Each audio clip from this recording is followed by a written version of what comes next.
జ్ఞానమును వివేకమును నీ వాక్యానుసారమైనటువంటి హృదయమును కలిగి ఉండునట్లు ఈ సమయాన్ని మా కొరకు ప్రత్యేకించి ఇచ్చినందుకు స్తోత్రములు తండ్రి.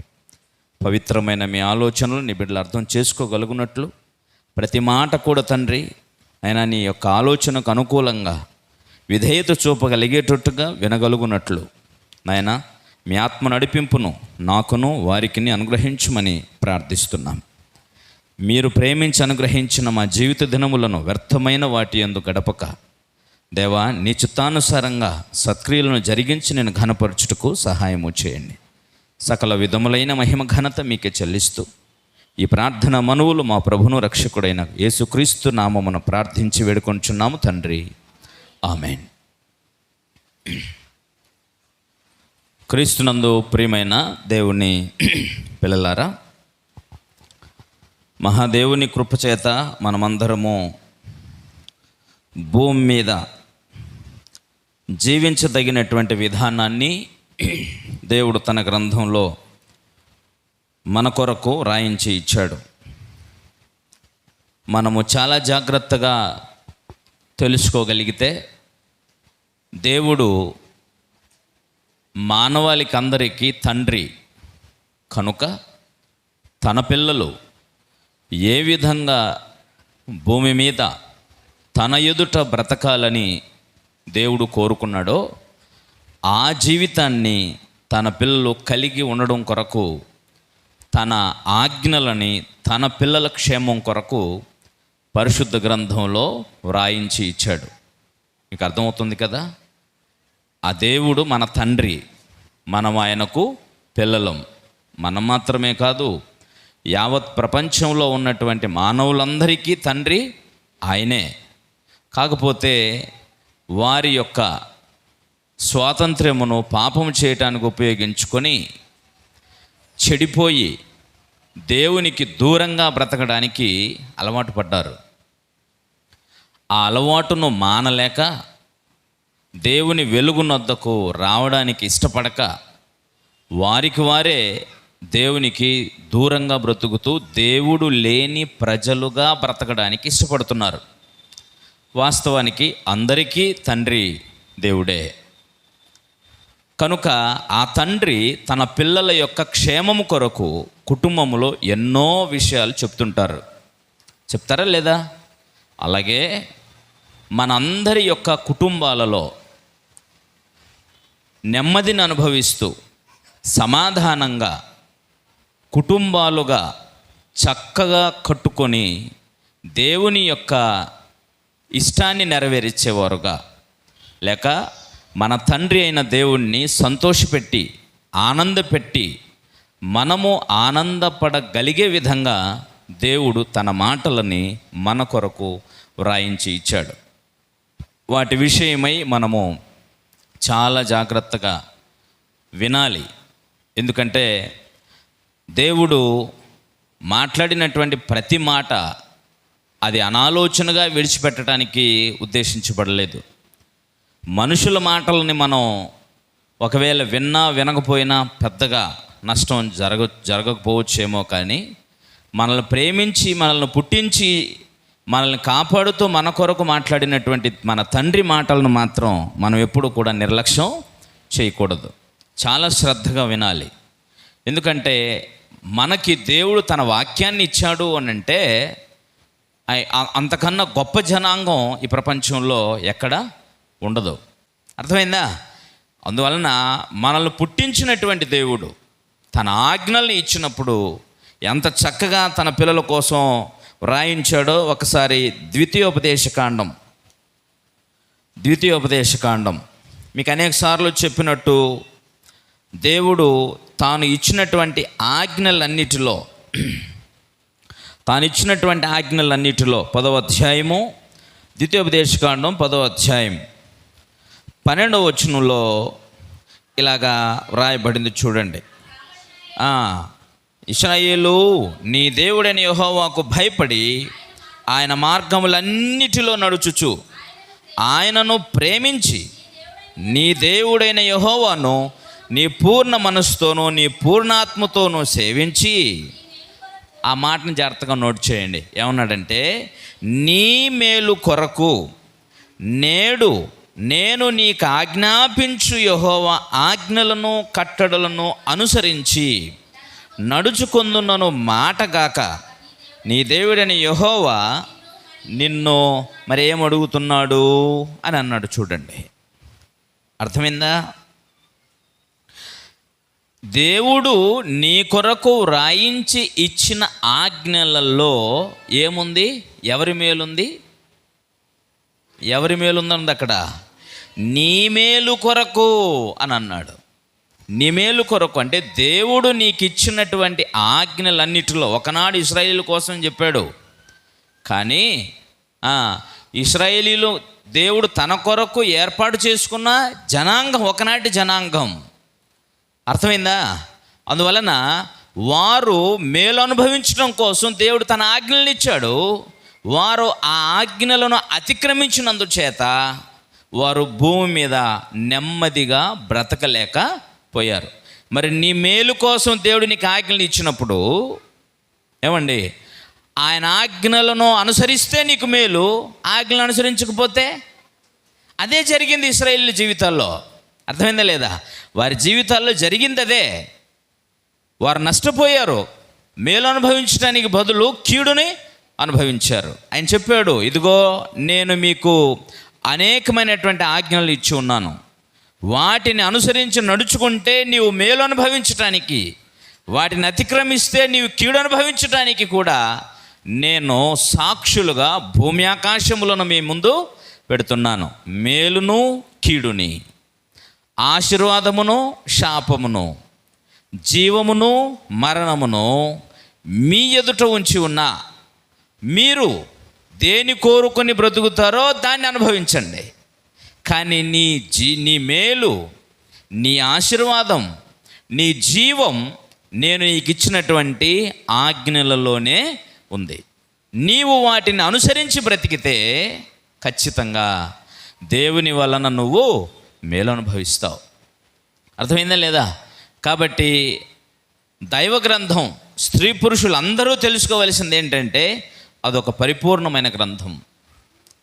రెండవదిగా దేవుడు తన పిల్లలైన మనలను ప్రేమించి వ్రాయించి ఇచ్చిన దైవ గ్రంథం.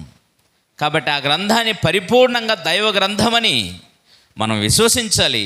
అందులో ఉన్న ప్రతి ఆజ్ఞ మన మేలు కోసమే ఉంది అనేటువంటి విషయాన్ని మీరు ఎప్పుడు కూడా మర్చిపోకూడదు.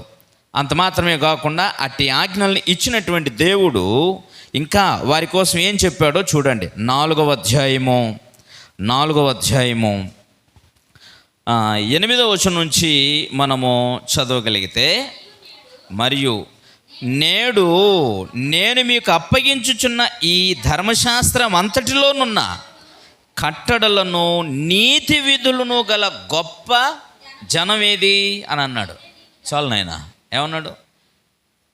దేవుని యొక్క ఆజ్ఞలను, దేవుని యొక్క నీతి విధులను దేవుని వలన పొందినటువంటి జనాంగం ఎక్కడున్నారో చెప్పండి అని అన్నాడు. అర్థమైందా?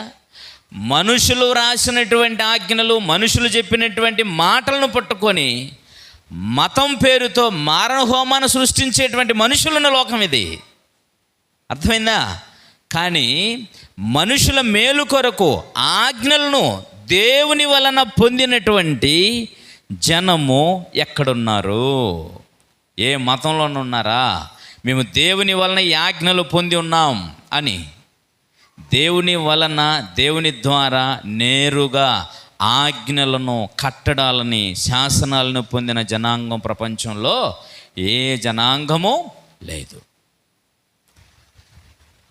ఏ మతానికి వారి మత సంబంధమైన దేవుడు వారికి మానవ జాతి అంతా ఇలాగుండాలని చెప్పి వ్రాసి ఆజ్ఞలుగా ఇచ్చిన వాళ్ళు ఎవరు లేరు. ఎందుకంటే అలాగ రాసి ఇవ్వాలి అని అంటే ఆ వ్యక్తులు మనుషులు కాబట్టి వాళ్ళు దేవులుగా మారే అవకాశమే లేదు కదా. అర్థమైందా? మనుషులుగా మారే అవకాశమే, దేవుళ్ళుగా మారే అవకాశమే లేదు. మానవ మాతృలుగా ఒక తప్పుడు మార్గంలో ఉన్నటువంటి వాళ్ళు, తప్పు చేయొద్దని ఎవరికైనా చెప్పగలరా? చెప్పలేరు. అర్థమైందా లేదా? తప్పు మార్గంలో ఉన్నవాడు తప్పు మార్గంలో వెళుతున్నారే, ఆ మార్గంలో వెళ్ళొద్దని చెప్పలేడు. అందుకే ఈ ప్రపంచ మానవాళి పరిస్థితులను చూస్తుంటే ఆశ్చర్యపడాల్సినటువంటి విషయం. ఏమంటే మంచివాణ్ణిగా బ్రతకనిచ్చే లోకం కాదు ఇది. మీరు అంత నీతిమంతులుగా ఉంటే కుదరదు. బ్రతికితే ఎలాగ బ్రతుకు? మేము అట్లా చెడిపోయి బ్రతుకుతున్నామో నువ్వు కూడా అలాగే చెడిపోయి బ్రతుకు, అంతే. ఎందుకని? చెడినటువంటి వ్యవస్థ, చెడిపోయినటువంటి ఆలోచనలతో, చెడిపోయినటువంటి బ్రతుకుతూ ఇంకెవరికి కూడా మంచిగా బ్రతకనివ్వదు. అందుకని ఒకసారి తాగితే ఏమైద్దయా, ఒకసారి తప్పు చేస్తే ఏమైద్దయా, ఒక్కసారి తిరిగితే ఏమైద్దయా, ఒక్కసారి పోయిస్తే ఏమవుతుంది, ఊరికే చేస్తారా ఏంటి తప్పులు? ఇలాగా తప్పుడు ఆలోచనలను చొప్పించి మనుషుల్ని చెడగొట్టేటువంటి లోకం ఇది. అర్థమైందా? ఎందుకని అంటే చెడిపోయిన బ్రతుకుతున్న వాళ్ళు తమతో ఉన్నవారు కూడా చెడిపోయి బ్రతకాలని కోరుకునే లోకం ఇది. అప్పుడు మానవాళి కోసం మంచి ఏం చెప్పగలరో చెప్పండి మీరు? మానవాళి కోసం మంచి ఏమి నేర్పగలరో చెప్పండి మీరు? మంచి విషయాలు ఏం చెప్పగలరో చెప్పండి? చెప్పలేరు. అర్థమైందా? రైట్. ఇలాగ మానవులు తప్పులు ఎత్తి చూపించుకుంటూ పోతే అది చాలా పెద్ద సమస్య. కాబట్టి ఇక దాన్ని ఇంతటితో ఆపేద్దాం. దేవుని వలన దేవుని పిల్లలు ఆజ్ఞలు పొంది ఉన్నారు. అందుచేత ఆ జనము గొప్ప జనం. వారు గొప్పగా బ్రతకొచ్చు, గొప్పవారిగా బ్రతకొచ్చు క్యారెక్టర్లో. అర్థమైందా లేదా? అలాగ గొప్ప క్యారెక్టర్ కలిగినటువంటి జీవితాలని జీవించటానికే లోకం పుట్టకముందే దేవుడు మన కొరకు సంకల్పించింది. తన పిల్లలు ఎలా ఉండాలని దేవుడు సంకల్పించాడు? పరిశుద్ధులుగా, నిర్దోషులుగా ఉండాలని కోరుకున్నాడు ఆయన. తన పిల్లలు తన వలే ఉండాలని కోరుకున్నాడు. దేవుడు ఎటువంటి స్వభావం కలిగిన వాడై ఉన్నాడు, అటువంటి స్వభావం గలవారై ఉండాలని దేవుడు కోరుకున్నాడు. తన పిల్లలు తనలాంటి జీవితాన్ని జీవించాలని కోరుకున్నాడు. కనుక అలాగున దేవుని సంకల్పంలో ఉన్నటువంటి ఒక వ్యక్తిత్వాన్ని, క్యారెక్టర్ని కట్టుకొని బ్రతకాలి భూమి మీద. మనం వ్యక్తిత్వాన్ని కట్టుకోవాలా. మన వ్యక్తిత్వాన్ని మనం కట్టుకుంటే మన ఇంటిని మనం కట్టుకుంటాం. అర్థమైందా లేదా? వ్యక్తిత్వం, మన గుణగణాలని, మన క్యారెక్టర్ని మనం కట్టుకోగలిగిన రోజే మన ఇంటిని కూడా మనం కట్టుకోగలుగుతాం. లేకపోతే మన ఇంటిని మనము కట్టుకోలేం. అర్థమైందా? జ్ఞానవంతురాలు తన ఇంటిని ఏం చేస్తుందమ్మా? కట్టుకుంటుంది. మూఢురాలు తన ఇంటిని, గోడల్ని ఒక్కొక్క రాయి ఏం చేస్తుంది? ఊడబెరుక్కుంటుంది అని అన్నాడు. అవునా కదా? కాబట్టి జ్ఞానవంతురాలు ఒక ఇల్లును కట్టుకోవడం అని అంటే మామూలుగా మేస్త్రీ ఇల్లు కట్టే వాళ్ళకి, ఇల్లు కట్టేది మేస్త్రీ, స్త్రీ ఇల్లు కడతారా? మరి ఈమె కట్టుకునే ఇంటి కోసం అంటే మీకేం చెబుతున్నానంటే కుటుంబాన్నంతటిని కట్టుకునే అంత సామర్థ్యం ఎవరిదే? స్త్రీది. అంత బలవంతులు మీరు. మగవాళ్ళు కుటుంబాన్ని కట్టుకుంటారని లేదు బైబిల్లో. కుటుంబాన్ని కట్టుకునేది ఎవరు? స్త్రీలే. అంటే ఇల్లు కట్టుకోగలిగినంత జ్ఞానవంతులు మరియు బలవంతులు మీరు.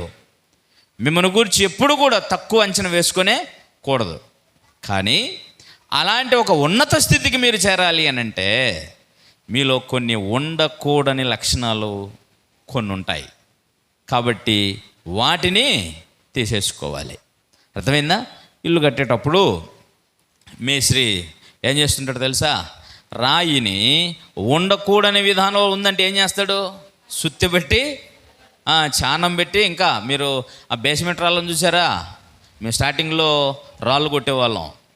కాబట్టి మా నాన్నగారు మా ఊళ్ళో రాళ్ళు కొడితే, ఆ భగవంతయ్య రాళ్ళు కొడితే పర్ఫెక్ట్గా ఉంటాయిరా, ఆయన దగ్గర రాళ్ళు కొనుక్కోవాలా అనేవాళ్ళు. ఎందుకంటే అంత కరెక్ట్గా కొట్టేవాడు మా నాన్న రాళ్ళు. అర్థమైందా? ఎందుకనంటే మేస్త్రీలకి ఎక్కువ పని ఉండదు, పర్ఫెక్ట్గా కొట్టేస్తాడు మా నాన్న రాయిని. మరి వేరే వాళ్ళు కొట్టారనుకో అది వంకర టింకర ఉంటుంది. తద్వారా ఏమవుతుందని అంటే గోడ కట్టే మేస్త్రికి పొద్దున్నే పోయి 6 గంటలకి పోయి సుత్తి శానం పెట్టుకొని చక్కగా పెట్టుకొని పగులు కొట్టుకొని తర్వాత గోడ కట్టుకునేవాడు.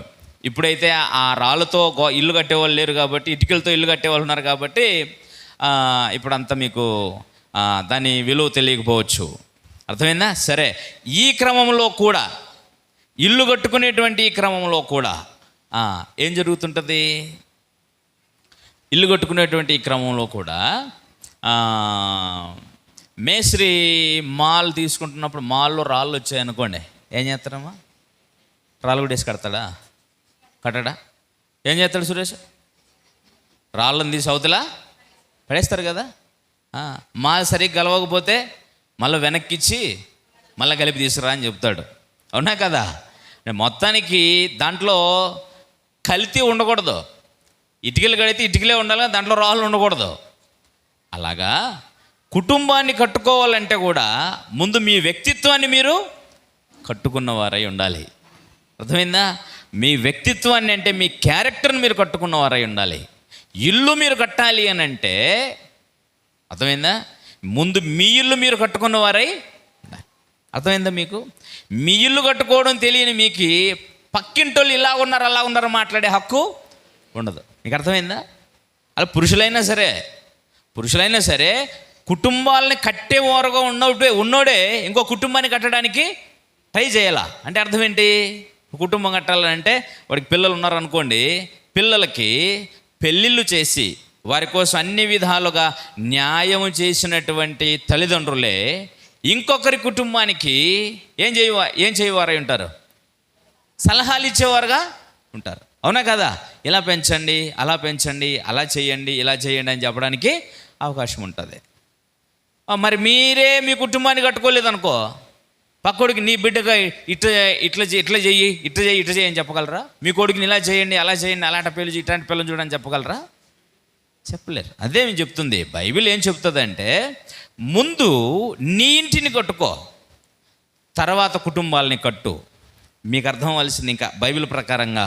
అప్పుడు కుటుంబాలను కట్టేటువంటి వాడు దేవుని కుటుంబమైన సంఘములో పెద్దగా ఉండొచ్చు. బైబిల్ చెప్పేటువంటి నీతి అదే. ఒక సంఘ పెద్దగా ఏ సంఘంలోనైనా ఒకడు కొనసాగాలి అని అంటే ముందు వాడు తన కుటుంబాన్ని కట్టుకున్నవాడై ఉండాలి, అనేక కుటుంబాలను కట్టేవాడై ఉండాలి. అలాగ అనేక కుటుంబాలని దేవుని కుటుంబంలో చేర్చడానికి అలాంటి వాడే పెద్దగా సరిపోతాడు.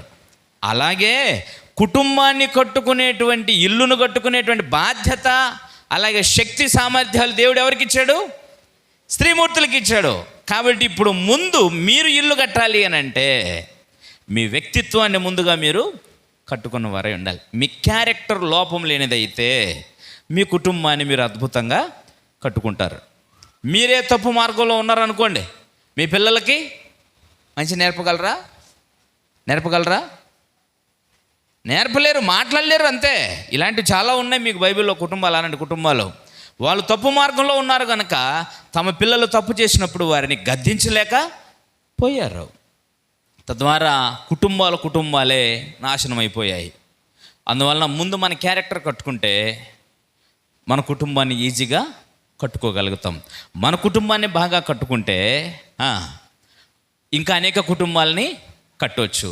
అలాగే అనేక కుటుంబాలను కడితే దేవుని కుటుంబంలో కూడా, దేవుని కుటుంబాన్ని కట్టడానికి కూడా మనం అర్హతను సంపాదిస్తాం. అర్థమైందా? కాబట్టి మిమ్మును మీరు కట్టుకోవడం అలవాటైతే దేవుని కుటుంబానికి కూడా మీరు సహాయ సహకారులుగా ఉండొచ్చు.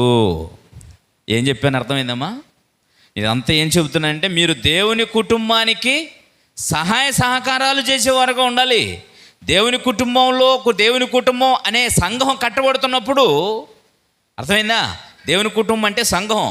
ఈ సంఘం అనే కుటుంబం కట్టబడేటప్పుడు దాంట్లో నా భాగం కూడా ఒక పాత్ర ఉండాలి, నాది కూడా ఒక భాగం ఉండాలి. అని అంటే నేను అనేక కుటుంబాలను కట్టి ఆ కుటుంబంలోనికి చేర్చాలి. కట్టడం అంటే అనేక కుటుంబాలను క్రీస్తు సంఘంలో చేర్చాలి. అలా అనేక కుటుంబాలు చేర్చాలంటే నీ కుటుంబం సరిగా ఉండాలి. నీ కుటుంబం సరిగా ఉండాలంటే నువ్వు సరిగా ఉండాలి. అర్థమైందా? దేవుని కుటుంబం కట్టబడాలి అని అంటే నీ వ్యక్తిత్వం మీద ఆధారపడి ఉంది. అర్థమైందా? నీ సంగతి నీకు తెలియకుండా, నీవు కట్టుకోకుండా పక్కోళ్ళను గురించి మంచి చెడులు మాట్లాడడం వేస్ట్. అర్థమైందా లేదా? అందుకని చాలా సీరియస్గా మీరు మీ జీవితాలని కట్టుకోవాలి నాయన. నేను చాలా జనరల్గా చాలా ఈజీగా చెప్పేశాను. అర్థమైందా? ముగించుకుందామా? వాళ్ళు చెప్పాను, అరగంట చెప్తున్నాను నన్ను.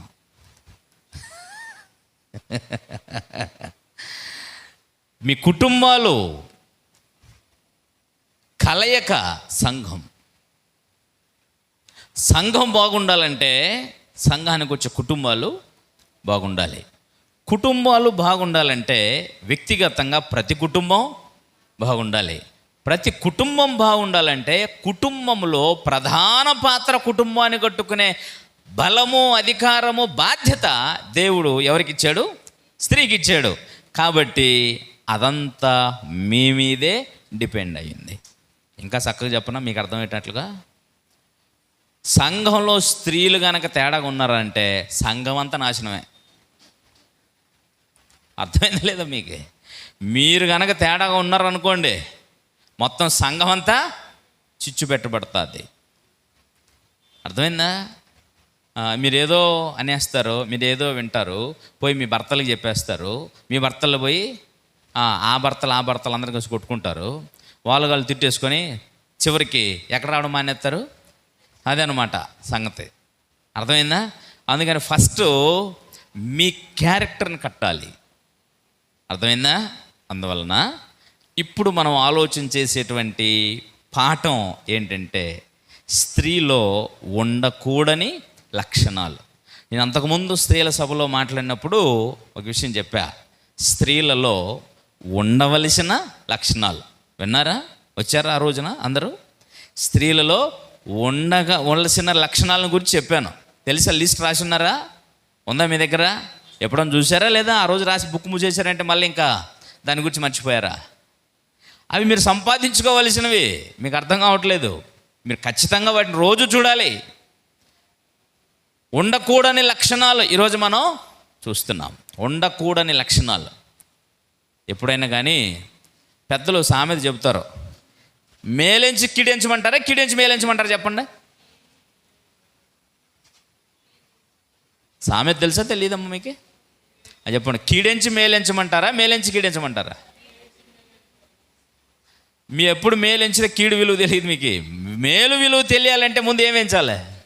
కీడెంచాలి. అందువలన ఏం చెప్పాడు? కీడెంచి మేలెంచరా బాబు అంటారు. ముందు దాని వలన నీకు ఎదురయ్యేటువంటి సమస్యలేంటో ముందు గుర్తించు. ఆ తర్వాత దాని వలన కలగబోయే మేలు కోసం నువ్వు ఆలోచించు. అందువలన ముందు నెగిటివ్ పాయింట్స్ని గురించి మనం తెలుసుకోవాలి. అవి మనలో లేకుండా చూసుకుంటే చాలా బాగుంటుంది. ఓకేనా? గ్రంథాన్ని తెరిచి చదువుతాం. మరి పరిశుద్ధ గ్రంథం నుంచి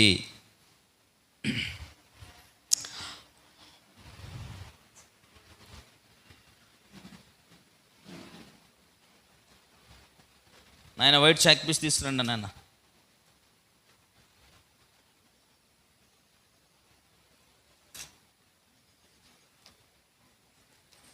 బాగా వినండి నాయన. తిమోతికి వ్రాసిన మొదటి పత్రికలో 2వ అధ్యాయము.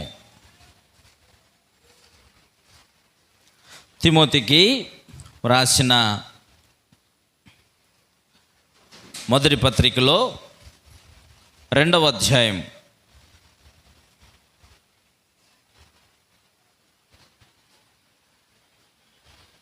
9వ వచనం నుంచి చదువుదాం.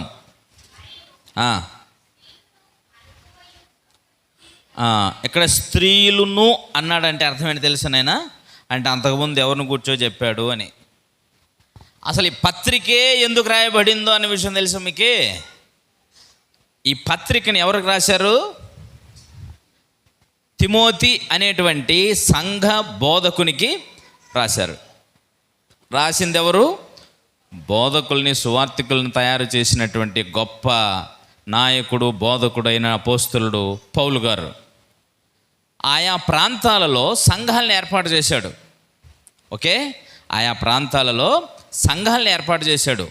సంఘాలని ఏర్పాటు చేసిన తర్వాత ఏమైందంటే ఆ సంఘాలకు సువార్థికులు అవసరంగా, అలాగా సువార్థికుల్ని ఏర్పాటు చేశారు. వాళ్ళకి చక్కగా బైబిల్ ట్రైనింగ్ ఇచ్చి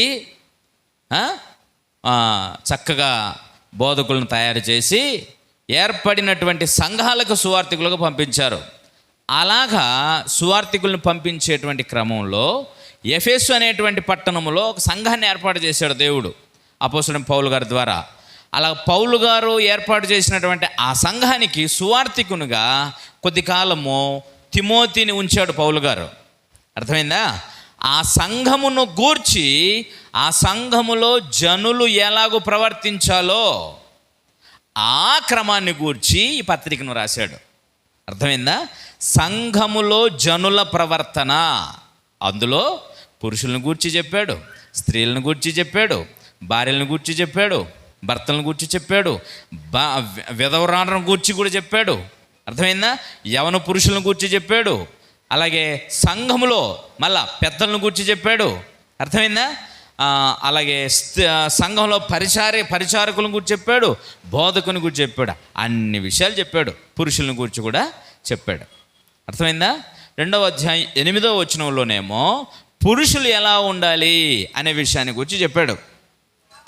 కావున అంటే చాలా విషయాల పైన మాట్లాడుతూ దేవునికి ఇష్టమైనటువంటి కార్యక్రమం కోసం చెప్పాడు. దేవునికి ఇష్టమైన కార్యం ఒకటి ఉంది, అది మంచిది, మనం అందరం చేయాలి, దేవుని చిత్తం ఎరిగి ఉండాలి, అవన్నీ చెప్తూ ఆ దేవుని చిత్తం ప్రకారంగా మనుషులందరూ రక్షించడానికి క్రీస్తు విమోచన క్రయధనంగా తన ప్రాణం ఇచ్చాడు.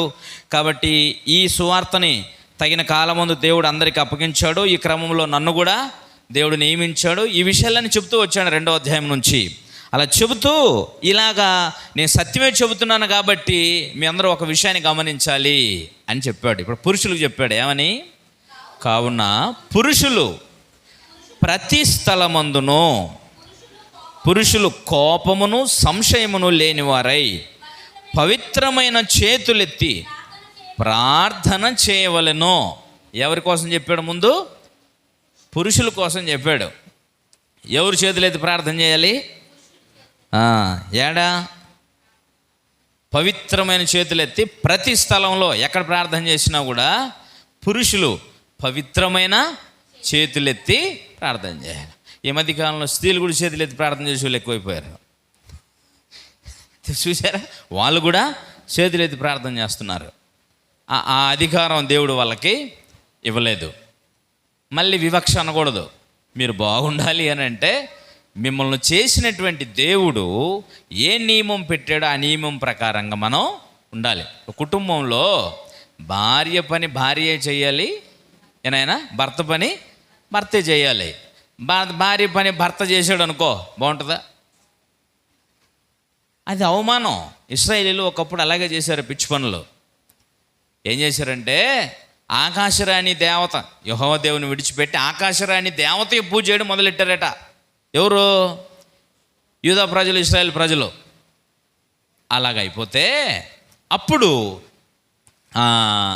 దేవుడు ప్రవక్తను పిలిచి వాళ్ళు ఏం చేస్తున్నారో చూసావా?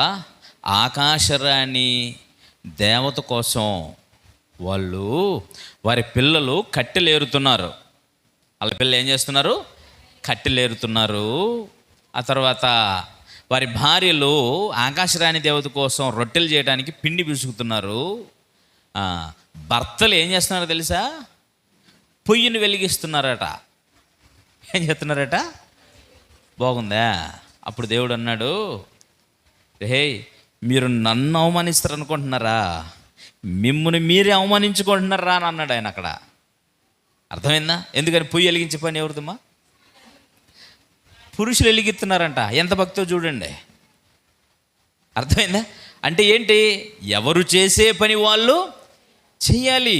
పొయ్యి వెలిగించటం, ఏనాయనా రొట్టెలు కాల్చటం, పిండి పిసుకటం, కట్టెలు ఎరగటం ఎవరి పనిది? స్త్రీల పని. పొయ్యి వెలిగించే పని వాళ్ళది కదా. పిల్లల్ని కట్టెలు ఏరటానికి పంపించి అయ్యగారులేమో పొయ్యి వెలిగిస్తున్నారంట. నన్నే కాదు మిమ్మల్ని మీరే అవమానించుకుంటున్నారని మీకు తెలుస్తుందా అని అన్నాడు. నిజ దేవుని విడిచిపెట్టి ఆకాశరాణి దేవత పూజ చేయటం వల్ల నన్ను అవమానించారు. కనీసం పురుషులుగా మీ బాధ్యతను కూడా మీరు మర్చిపోయారా అని అన్నాడు. అంటే నేను ఎందుకు చెప్తున్నానంటే కుటుంబం బాగుండాలంటే ఎవరు చేసే పని వాళ్ళు చేయాలి. అప్పుడే బాగుంటుంది. నేనేం తక్కువ అని భార్య అన్నదనుకో, రేపొద్దున పిల్లలు కూడా మేమేం తక్కువ అని మీకన్నా ఎక్కువ చదువుకొని మాట్లాడేస్తారు. అప్పుడు కుటుంబం ఏమైపోద్ది? విచ్ఛిన్నమైపోద్ది. ఒక నాయకత్వం కింద కుటుంబం పనిచేయాలి. ఓకేనా? రైట్, జాగ్రత్తగా చూడండి నాయన. చదువుదాం. అందుకని పురుషుల కోసం, సంఘంలో ముందు పురుషుల కోసం చెప్పాడు, తర్వాత స్త్రీల కోసం కూడా చెప్పాడు. చదువుదాం. మరియు స్త్రీలును అంటే స్త్రీలు కూడా అని. స్త్రీలును అంటే అర్థం ఏంటి అంటే, అంతకుముందు పురుషులను కూడా చెప్పాడు, స్త్రీలును అన్నాడంటే స్త్రీలు కూడా అని. పురుషులు మాత్రమే కాదు, స్త్రీలు కూడా అన్నాడు. రైట్. స్త్రీలును అనుకువయు స్వస్థ బుద్ధియు గలవారై ఉండి. ఇదంతా పాజిటివ్. అంటే ఈ లక్షణాలు ఇదంతా మనం చూసాం ముందుగానే. స్వస్థ బుద్ధి గలవారై ఉండాలి, అనుకో బుద్ధి గలవారై ఉండాలి. ఇవన్నీ మనం ముందే చూసాంగా. ఇప్పుడు జాగ్రత్తగా చూడండి. తగుమాత్రపు వస్త్రముల చేతనే కానీ జడలతోనైనను బంగారముతోనైనను ముత్యములతోనైనను మిగుల వెలగల వస్త్రములతోనైనను అలంకరించుకొనక అన్నాడు. ఏనాయనా, దీనిని ఏమంటారు? అతి అలంకరణ అంటారు. ఏమంటారు? అతి అలంకరణ. ఓకేనా?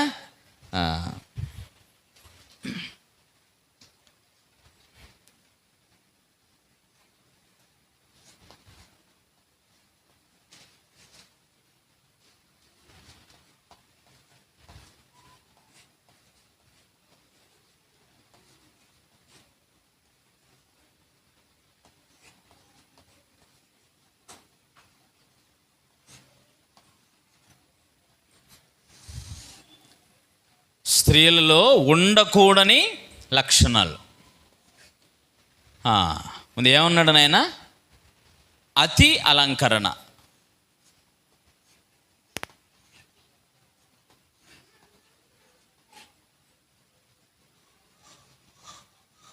అతి అలంకరణ. దీంట్లో ఏమేమి ఉన్నాయి? ఏమేమి లక్షణాలు ఉన్నాయమ్మా?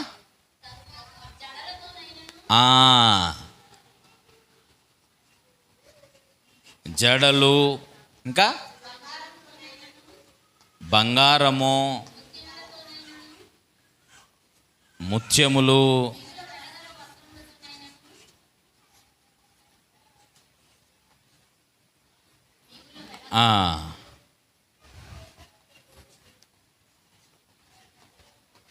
వెలగల వస్త్రాలు.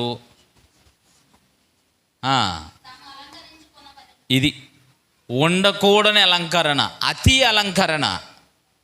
ఏమా, అర్థమైందా? అతి అలంకరణ. ఈ అలంకరణ ఎందుకొరకు చెప్పండి ఒకసారి. ఇప్పుడు ఇంత చేస్తారు కదా, జడలు, జడ కాదు, జడ వేసుకోవడం తప్పు కదా నాయన, జడలు వేసుకోవడం తప్పు. అర్థమైందా? జడలు మామూలుగా బిడ్డలు స్కూల్కి వెళ్ళేటప్పుడు రెండేస్తారు, వాటి కోసం కూడా మాట్లాడట్లేదు. యాక్చువల్గా జడలు ఎందుకు కడతారు అని అంటే, ఆడపిల్లలకి స్త్రీలకు తల వెంట్రుకలే వారికి అలంకరణ. ఓకేనా? దానిని ఒక జడ 2 జడలతో స్కూల్కి వెళ్ళేటప్పుడు అయితే వీళ్ళు ఎవరినో ఆకర్షించాలని జల్లేయరు, జుట్టు చెదిరిపోకుండా ఉండడం కోసం జల్లేస్తారు. అర్థమైందా? మీకు ఎదుగొచ్చిన తర్వాత ఒకే జడ వేస్తారు. ఓకే, మంచిదే. ఒక్కొక్కరు అంత ఎదిగొచ్చిన తర్వాత 4 జల్లు వేసుకున్నారు అనుకోండి, ఏమైంది? పోనీ మీకు నచ్చుతుందా? పోనీ 2 జల్లు వేసుకోవచ్చునా? ఇప్పుడు పెళ్ళి అయ్యింది, యుక్త వయసుకు వచ్చిన తర్వాత అయినా సరే, లేకపోతే పెళ్ళి అయిన తర్వాత అయినా సరే, ఒక్కొక్కరు 2 జల్లే. మామూలు చిన్నప్పుడే వేసాం కదా పిల్లలకి, మనము వేసారు కదమ్మా స్కూల్కి పంపేటప్పుడు. అలాగే పెద్దగా అయిన తర్వాత 2 వేయచ్చు కదా అంటున్నా. రూలా ఏమన్నా వేయకూడదని? ఎందుకు వేయట్లేదు? మీకే అర్థమవుతుంది, అవునా? ఇంక దేన్నో ఇది సూచిస్తుంది అని. అందువలన అతి అలంకరణ. యాక్చువల్లీ ఇక్కడ వేరే భావంతో చెప్పట్లేదు. ఇది 2000 సంవత్సరాల క్రితం యొక్క సంస్కృతి కోసం మాట్లాడుతున్నాడు.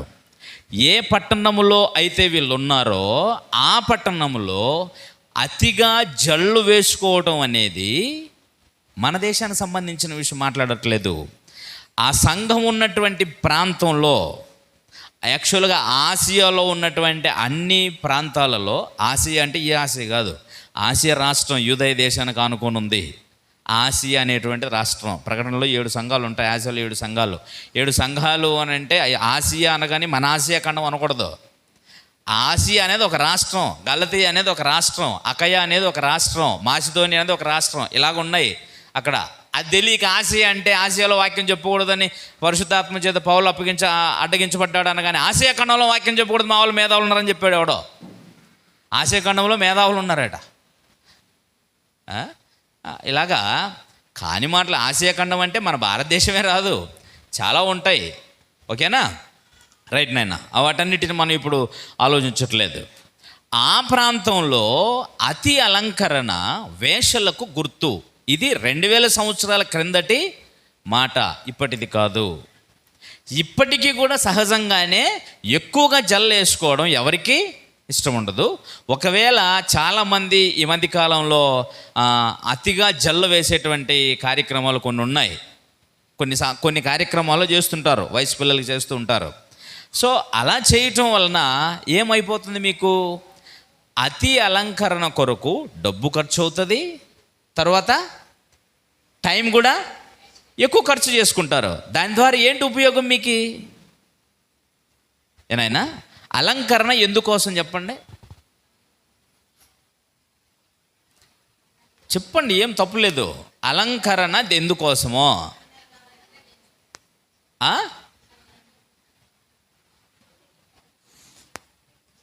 దేనికోసం? అందం కోసమేనా? రైట్, మంచిదే, బాగా కనబడాలని. ఎవరి కోసం?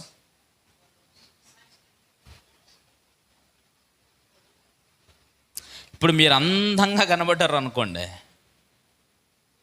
మరి కామాంధులు ఊరుకుంటారా? మరి ఎవరి కోసం అలంకరణ? అలాగని అలంకరించుకోకూడదా? బైబిల్లో అలంకరణకి ఒక స్థానం ఉంది, అర్థమైందా? బైబిల్లో అలంకరణకు ఒక స్థానం ఉంది. అందుకోసమే అలంకరించుకుంటే సమస్య లేదు. ఓకేనా? అంతకుమించి నువ్వు దేనికోసం అలంకరించుకున్నా నీకు ప్రమాదం. చూస్తారా? అబ్బా, ఇంట్రెస్టింగ్గా ఉంది కదా మీకు ఇది. ప్రకటన గ్రంథం 21వ అధ్యాయం 21వ అధ్యాయం సంఘాన్ని గూర్చి, కొత్త భూమి కొత్త ఆకాశం కోసం మాట్లాడేటప్పుడు ఒక ఎగ్జాంపుల్ వాడాడు ఆయన. చూద్దాం. 2వ వచనంలో, మరియు నేను నూతనమైన యెరూషలేము అను పరిశుద్ధ పట్టణము, అపాయింట్ నోట్ చేయండి ఆయన, తన భర్త కొరకు అలంకరించబడిన పెండ్లి కుమార్తె అన్నాడు. ఇది చెప్పండి, అలంకరణ దేనికోసం? అది మర్చిపోకూడదు మీరు. ఓకేనా? ఒకటి. రెండవది భర్త కొరకు. ఇంకేమన్నాడు? అలంకరింపబడిన పెండ్లి అంటే దేనికోసం అన్నమాట? పెండ్లి కోసం. ఓకేనా? అలంకరణ అందం కోసమే, కానీ అది ఎవరి కోసం? ముందైతే పెళ్ళిలో ఎంత అలంకరణో అంత అలంకరించుకో. ఎవరి కోసం? అది కూడా నీ భర్త కోసం.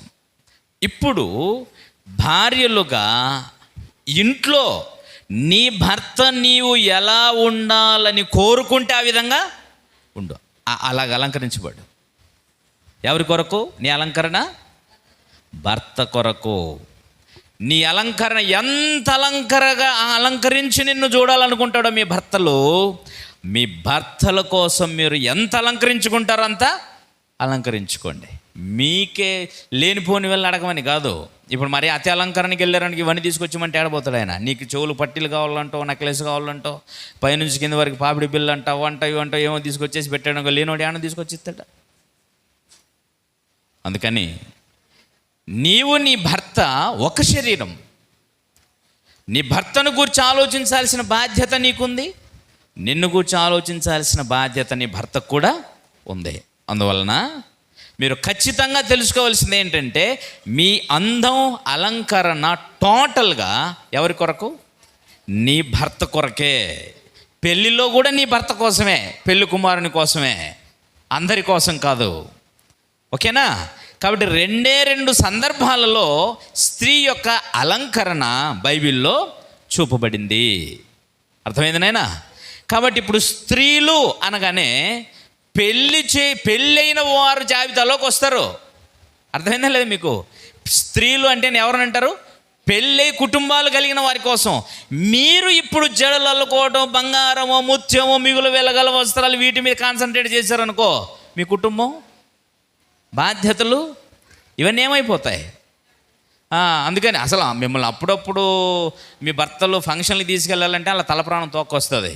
ఎందుకనంటే మిమ్మల్ని రెడీ రమ్మనంటే ఎంతసేపటికి వస్తారు? అబ్బా, వాడు అలసిపోవాలి అంతే. అవునా కదనైనా? అలసిపోవాలి భర్త అనేవాడిగా. ఎందుకన్నా పిలుస్తుండ్రా ఈ అమ్మాయిని అనుకుంటాడు అంతేగా. ఒక్కని పోయి వచ్చింటే అయిపోయింది. ఇక మీరు లేట్ వచ్చింది ఆయనతో బండి మీద కూర్చున్నారంటే ఇంకా ఆడికి పోయినంత వరకు ఏమేస్తుంటారు? అక్షంతలు వేస్తూనే తీసుకుపోతుంటాడు. ఇక తొందర రెడీగా ఇమ్మంటే రెడీగో, నీ ఏందో, నీ కథ ఏందో, నువ్వేందో, ఇదంతా అవసరమా నాయనా? అవునా కదా? ఇంక అందరి ఇంట్లో జరిగేది అదే. కాబట్టి అవసరం లేదు. నీ భర్తని నిష్ఠూరు పెట్టే విధంగా నీవు ఉండాల్సిన అవసరం లేదు. ఇతరులను డిస్టర్బ్ చేసే విధంగా నీ అలంకరణ అవసరం లేదు. అర్థమైందా లేదా? నీ అలంకరణ ఏదున్నా నీ భర్త కోరినట్టు ఉండదు, నో ప్రాబ్లం. అలాగే నీ భర్తను కూడా నీవు కోరినట్టు ఉండమని చెప్పాడు దేవుడు. భర్త కొరకు భార్య, భార్య కొరకు భర్త, అంతే. ఇందులో ఏ అనుమానం లేదు. మరి భార్యనైతే ఇలా ఉండమని భర్తనైతే వద్దా? భర్తను కూడా భార్యకు అనుకూలంగా ఉండేటట్టుగానే చూసుకోవాలి భర్త అనేవాడు కూడా. రైట్. ఇక్కడ మనం స్త్రీల మీటింగ్ కాబట్టి మొదటి లక్షణం ఏంటిది నాయనా? ఉండాలా ఉండదా? అతి అలంకరణ, మిగుల వెలగల వస్త్రాలు. మామూలుగానే వస్త్రధారణ మీకు చాలాసార్లు చెప్పా. వస్త్రం మామూలుగా కట్టుకునేటువంటి ఒక క్రమాన్ని ఎందుకు పెట్టారో చెప్పండి ముందు నుంచి. 2 కారణాలు. ఒకటి శరీర రక్షణ కొరకు, రెండవది దిగంబరత్వం ఇతరులకి కనబడకుండా, అంటే తమ దేహాన్ని కప్పుకోవడం కోసం, దేహాన్ని కప్పుకొనడం కొరకు, అలాగే దేహం యొక్క రక్షణ కొరకు. అర్థమైందా? చలికి, ఎండకి, వివిధ వర్షానికి, ఇలాంటి వాటి నుంచి దేహాన్ని కాపాడుకోవడానికి వస్త్రాలు అవసరం. అలాగే ఇంకెందుకు అవసరం?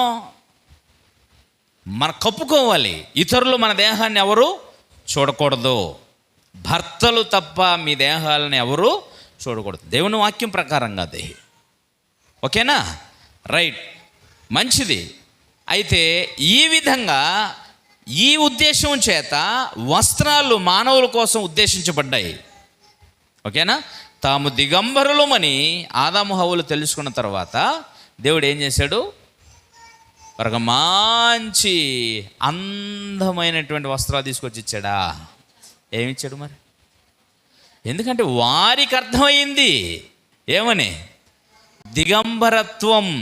మేము దిగంబరులం అని తెలుసుకున్నారు కాబట్టి వారి కోసమే ఇది. ఎవరు లేరు, వాళ్ళిద్దరే భార్య భర్తలు.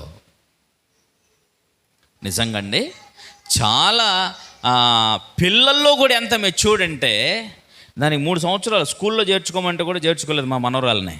ఇంకా దీనికి 6 నెలలు తక్కువ ఉన్నాయి కాబట్టి స్కూల్లో చేర్చుకోమన్నారు. అన్ని మాటలు వస్తాయి. దాన్ని తీసుకెళ్ళేసి అది నేను స్నానం చేస్తుంటే రెడీ అయ్యి వస్తున్నాను, అవ్వా టాయిలెట్ అన్నది, పోయే బాత్రూంలోకి పో అని అంటే తాతున్నాడు దాంట్లో అంటుంది అది. తాతను రమ్మని బయటకు అంటుంది. 3 సంవత్సరాలు దానికి. అర్థమవుతుందా మీకు? అంటే ఎంతగా పిల్లలు కూడా అంటే ఇప్పుడు ఎవరి కోసం బట్టలు అవసరం? దానిని పోయి బయటికి వెళ్ళిపో అని చెప్పేసి ముందు బట్టలేనంటుంది అది. అర్థమైందా? ఇప్పుడు ఎవరి కోసం వెళ్ళి ఇప్పుడు బట్టలు దానికి? నిజంగానే చెప్పండి, వాళ్ళ కోసమే వెయ్యాలి. అది పసితనంలో ఏమి లేకుండా పడేస్తే సైలెంట్గా గడిచేది, సైలెంట్గా నవ్వుకుంటూ ఆడుకుంటూ ఉండేది. కానీ ఇప్పుడు చూడండి, అంటే వస్త్రం అనేటువంటిది దేహాన్ని కప్పుకోవడానికి అది సహజంగానే మనకు తెలిసిపోతుంది. అర్థమైందండి? అలాగే రక్షణ కోసం అవసరం, దానికోసమే అవసరం అనుకుంటే బాగా వినండి ఆయన. అవసరం దేనికి అవసరం? రక్షణ కప్పుకోవడం, దేహమును ఇతరులు కనబడకుండా కాపాడుకోవడానికి రక్షణ, రకరకాల వాతావరణం నుంచి దాన్ని కాపాడుకోవడానికి వస్త్రం అనుకుంటే ఇప్పుడు 10,000 రూపాయల బట్టలు కొన అవసరంలా. ఆమె కరెక్ట్? 10,000 రూపాయల శారీ కొనుక్కో అవసరంలా, అవునా కదా? ఇప్పుడు ఎంత సరిపోద్ది మరి? 500 రూపాయలది కూడా సరిపోద్ది, 300ది కూడా సరిపోద్ది. మీరు ఇలాగ ఆలోచన చేసి చూడండి. ఇప్పుడు చెప్పండి, అతి అలంకరణ దేనికోసం? ఇప్పుడు చెప్పండి, వ్యర్థమైన కార్యమా కాదా? అందుకే ఇది వద్దు నాయనా అని అన్నాడు. తప్పు చెప్పాడు, ఒప్పు చెప్పాడు దేవుడు? అతి అలంకరణ నీ కష్టార్జితం వేస్ట్ అవుద్ది, నీ టైం వేస్ట్ అవుద్ది, పైగా ఇతరులకు తప్పుడు ఇండికేషన్ నీవు ఇచ్చినట్టు ఉంటుంది. ఒకవేళ అలంకరించుకొని నీ భర్తకి ఇష్టమైతే నువ్వు అలాగే ఉండు, నో ప్రాబ్లం. ఆయన 1,00,000 రూపాయలు బట్టలు తీసుకొచ్చిస్తానన్నాడా? వేసుకో. అది కూడా ఎవరి కోసం? మళ్ళా దౌర్భాగ్యం ఏంటంటే తమ భార్య అంత గొప్పదో చూపించడం కోసం, విలువైన వస్త్రాలు భార్యకేసి మొత్తం బంగారం ఆభరణం దిగేసి పక్కన నిలబడుతుంటాడు భర్త. నా భార్య ఆడేసుకుంటే ఎవరు చూడరని అలాంటి పిచ్చి పనులు చేసే, అర్థమైందండి, అన్యాయంగా ఒక భార్యను వదిలిపెట్టేశాడు ఒక పిచ్చోడు. ఎవరు తెలుసా మీకే? తెలీదా? అహష్వేరోష్. ఏం పేరు? అహష్వేరోష్. అతడు రాజుల తన సంస్థానంలోని అధికారులు అందరిని పిలిచాడట. పిలిచి అందరికీ విందు ఏర్పాటు చేశాడు. అలాగే రాణులందరూ కూడా వచ్చారు. రాణులందరూ కూడా అహష్వేరోషు యొక్క భార్య అయినటువంటి వష్తి ఆమె పేరు, ఆమెని వాళ్ళ రాణిల కోసం విందు ఏర్పాటు చేశాడు. ఇప్పుడు స్త్రీల దగ్గర ఆమె స్త్రీలుగా ఉంది కదా, సరిపోతుంది కదా, స్త్రీల మధ్య కరెక్ట్గానే ఉన్నారు కదా. ఈ తింగరోడికి తన భార్య ఎంత అందగత్తెనో తనతో ఉన్న వారందరికీ చూపించాలని తన భార్యను వాళ్ళ ముందరికి తీసుకురావాలని ఆశించాడు. నాట్యం ఆడడానికి. కరెక్టేనా? రేయ్ ముద్దు పెడతానికి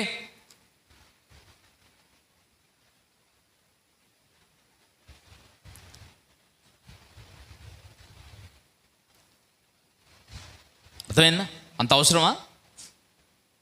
ఆమె ఇంకింత జ్ఞానం కలిగినటువంటి స్త్రీ కనుక ఇప్పుడు ఏం చేయాలో అర్థం కాలేదు. ఇట్లాంటి ఆలోచన ఎందుకు వచ్చిందంటే మత్తు మందులో ఉన్నాడు, వీడు మందు యొక్క మత్తులో ఉన్నాడు. మందు తాగుతున్నారు కదా, ఏం ఆ నిర్ణయం తీసుకుంటున్నాడో తెలియలేదు. అందువలన ఆమె మత్తులో ఉండి ఇలాంటి నిర్ణయం తీసుకున్నట్టున్నాడు ఈయన అని చెప్పేసి ఆమె ఏమన్నదంటే, నేను రాలేను అని చెప్పింది. అంతే, రాలేను అని షండొడుతూ, అంటే వాళ్ళ దగ్గర ఉన్నటువంటి మధ్యవర్తులు ఉంటారు కదా, రాయబారి నడిపించి వాళ్ళతో పంపించింది. వాడు వచ్చి రాజుగారికి చెప్పారు. చెప్తే రాజుగారు సైలెంట్గానే ఉన్నాడు. ఉన్నటువంటి వాళ్ళందరూ కూడా మందు యొక్క మత్తులోనే కదా ఉన్నారు.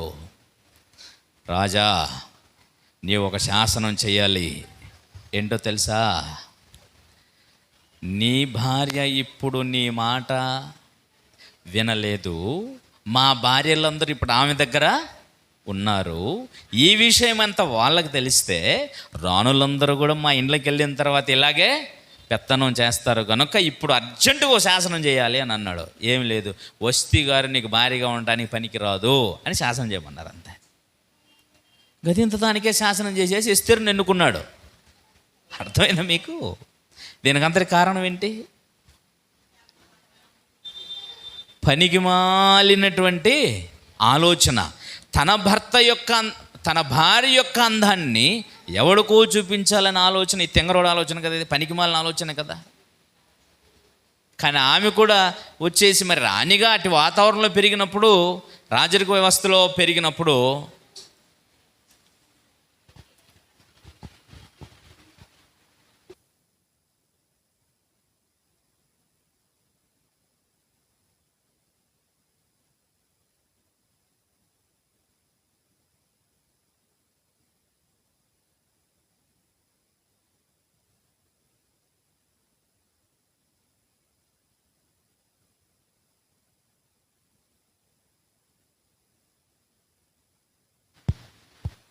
రైట్ ఏంటి, ఒక అలంకరించబడినటువంటి తన భార్యల యొక్క అందాలని ఇతరులకు చూపించాలనుకోవడం పనికి మాలిన ఆలోచనే కదా.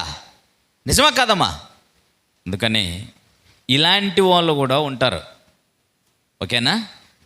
భర్త మాటకు లోబడాలి, కానీ ఆమె వచ్చి దానిని సక్రమంగా చెప్పింటే బాగుండేది. కానీ వీళ్ళు విందులో మత్తులో ఉన్నారు కనుక ఆమె కొంచెం నిరాకరించింది. తన భర్త తన మాట వింటాడు అనుకుంది ఆమె. కానీ ఆయన కూడా విన్నాడు, కానీ పక్కన ఉన్న వాళ్ళు చెడగొడతారు కదా. తద్వారా ఆమె తన యొక్క జీవితాన్ని భార్యగా తన స్థానాన్ని ఆమె పోగొట్టుకోవాల్సి వచ్చింది. అర్థమైందా? రైట్. ఇదంతా ఒక ప్రత్యేకమైనటువంటి స్థితి. రైట్. అతి అలంకరణ. అందుకనే వస్త్రాలను, శరీరాన్ని కాపాడుకోవడానికి, శరీర రక్షణ కోసమే వస్త్రాలు అవసరం అనుకుంటే వాటి కోసం మిగుల వెళ్ళగలిగినట్టువే కొనాల్సిన అవసరత లేదు. ఉందా? రైట్ నాయనా. ఒకే క్యారెక్టర్ చెప్పా. ఎన్ని క్యారెక్టర్లు ఉన్నాయి తెలుసా? 16 క్యారెక్టర్లు ఉన్నాయి. ఎన్ని? 16 క్యారెక్టర్స్ ఉన్నాయి. ఇప్పుడు అయిపోయింది మీకు ఇంకా. ఓకేనా? రైట్. చదివేద్దాం మరి, త్వరగా అలాగా చదువుతూ వెళ్ళిపోదాం. మిగుల వెళ్ళగల వస్త్రము, జడలతోనైనా బంగారములతోనైనా ముత్యములతోనైనా వెళ్ళగల. ఇంకా అలంకరణ అనేసరికి వస్త్రములతో సరిపెట్టుకోరు కదా. మంచి విలువైన బట్టలు కట్టారనంటే దానికి తగినట్టుగా మళ్ళీ బంగారం ఉండాలి. బంగారం ఉండాలంటే సరే చెవులు కొట్టు పెట్టుకుంటే ఊరుకుంటారా? కాదు, మెడలో కూడా కావాలంటారు. మెడలో చెవుల్లో ఉన్నారంటే అయిపోతారా? కాదు, మెడ తలకాయ మీద కూడా కావాలంటారు. ఇలాగా ఇంకా ఆగరు మీరు. అంతేనా? ఆగరు. అందువలన నాయన మీ స్థితికి తగినట్టుగా, మీ కుటుంబ పరిస్థితులను దృష్టిలో పెట్టుకొని ఏది అవసరమో ఏది అనవసరమో అనే గ్రహింపు కలిగి మీరు అలంకరించుకోవటానికి సిద్ధపడండి. అర్థమైందా? మీ అలంకరణ ఎవరి కోసమైనదై ఉండాలి? కేవలం నీ భర్త కోసం, లోకం కోసం కానే కాదు. ఓకేనా? రైట్. వెళ్దాం. ఎక్కడున్నాం మనము? రైట్. తిమోతి పత్రికలో ఉన్నాం. సంఘమును గురించి చెప్తున్నాడు కదా. రైట్ నాయన, ఎంత చక్కగా చెప్పేశాడో చూడండి. ఆ తర్వాత ఉండకూడని లక్షణాలు, మిగుల అతి అలంకరణ ఉండకూడదు. తర్వాత ఇంకేం చెప్పాడంటే 12వ వచనం,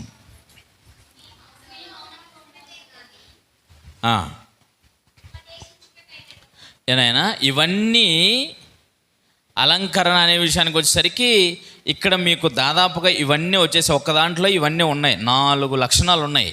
ఓకేనా? ప్రతిదాన్ని కూడా వివరించి తగిందే, కానీ నేను సరిపోతుంది మీకు ఆ ఎక్స్ప్లెనేషన్. రైట్. ఇప్పుడు రెండవదిగా మనం ఏం చేస్తున్నాము? చదువు నాయన, చదివేసాను నాయన.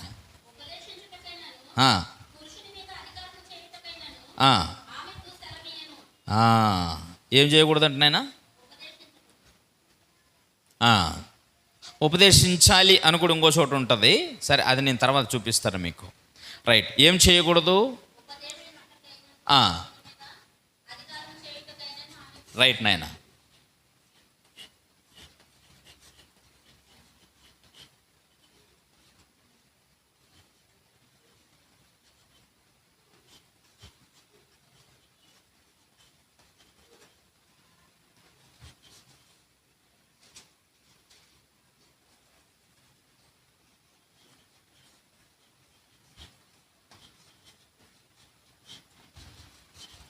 పురుషుని మీద ఏం చేయకూడదు నాయనా?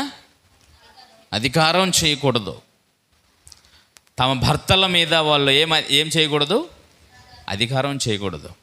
ఇక్కడ సంఘములో ఉన్న జనుల ప్రవర్తన కోసం, ఓకేనా?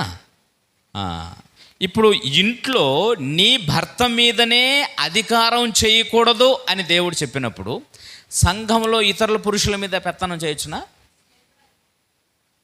నీకు స్వేచ్ఛగా సర్వము నీదై ఉన్నటువంటి నీ భర్త మీదనే నీకు అధికారం చేయకూడదని ఆజ్ఞ ఉన్నప్పుడు సంఘములో ఇతరుల మీద అధికారం చేయవచ్చునా? చేయకూడదు కదా. అది స్త్రీలకు ఎప్పటికైనా అవసరం. ఏదైనా పురుషుని మీద అధికారం చేయకూడదు. బాగా గుర్తుపెట్టుకోవాలి దాన్ని. అది ఉండకూడనటువంటి లక్షణం. ఓకేనా? రైట్. అలాగే ఇంకా కొంచెం మనము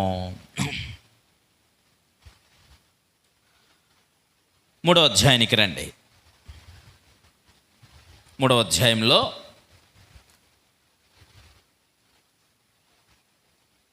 11వ వచనం. ఇప్పుడు మీరు సంఘంలో పరిచర్య చేస్తూ ఉంటారు కదా, స్త్రీలు సంఘంలో పరిచర్య చేయటం కార్యక్రమాల్లో స్త్రీలు మాన్యులై అంటే మంచి భార్యలై, అంటే వాళ్ళ భార్యలై ఉండాలి. సంఘంలో పరిచర్య చేయాలంటే ఏమై ఉండాలి? వారు తమ భర్తలకు మంచి భార్యలై ఉండాలి. తర్వాత కొండెములు చెప్పకూడదు. ఏం చెప్పకూడదమ్మా?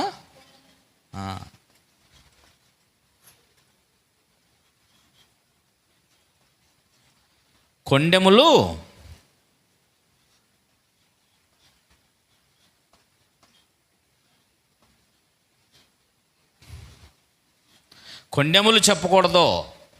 కొండెములు అంటే అర్థం ఏంటమ్మా?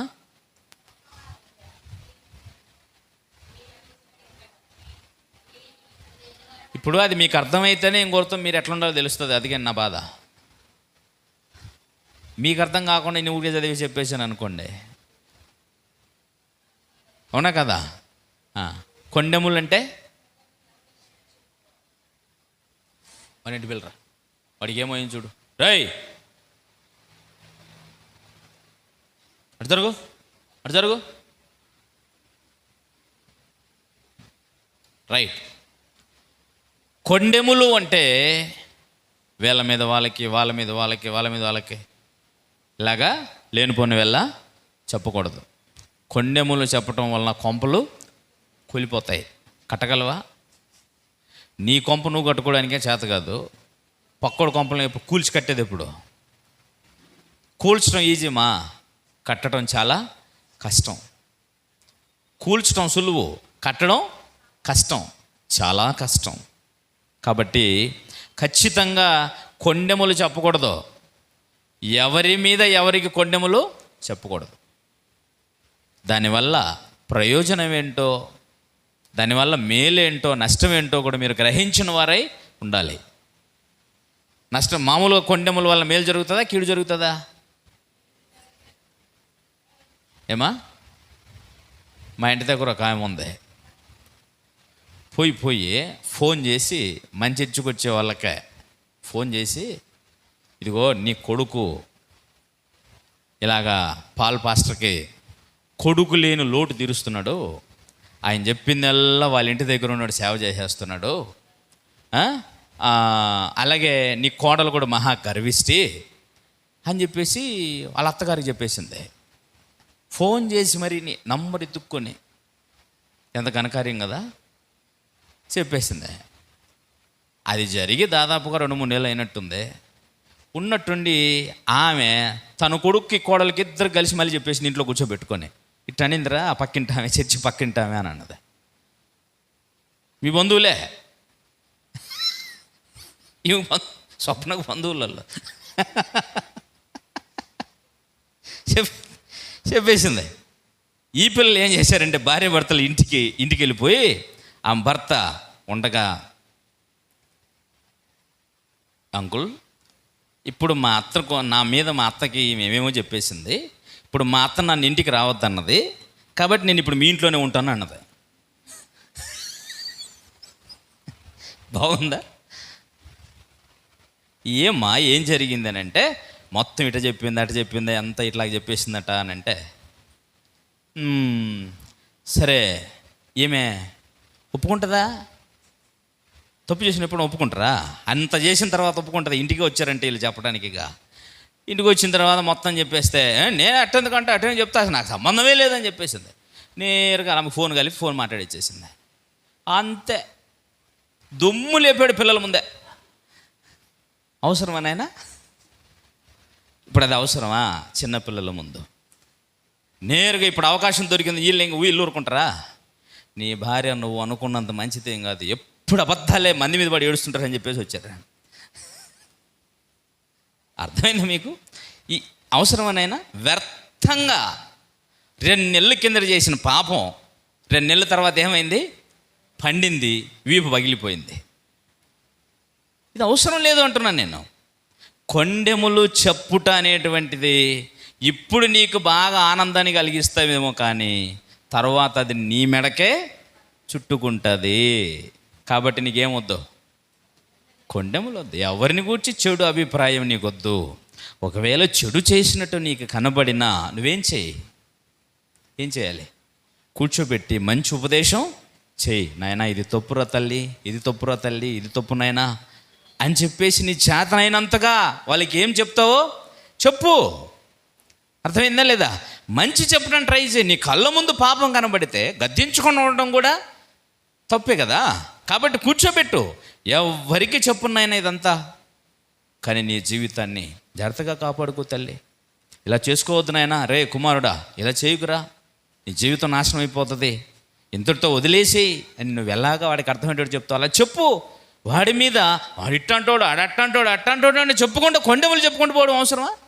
గొడవలు పెట్టుకొని కుటుంబాలను కూల్చుకోవాల్సినంత అవసరం ఎవరికి లేదు నాయన. ముఖ్యంగా ప్రభు అయిన క్రీస్తు యొక్క సంఘంలో ఉన్న వారికి ఇలాంటి లక్షణాలు మంచివి కాదు.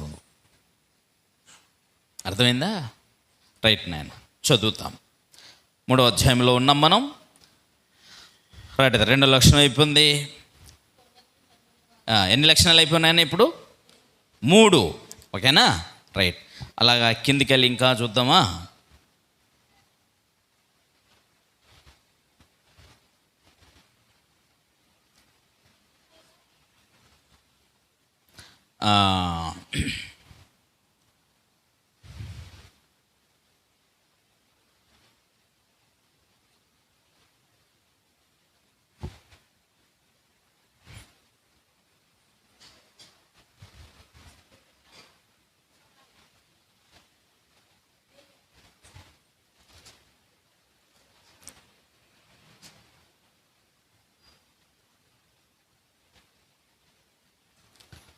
మూడవ అధ్యాయం తీతుకు రాసిన పత్రిక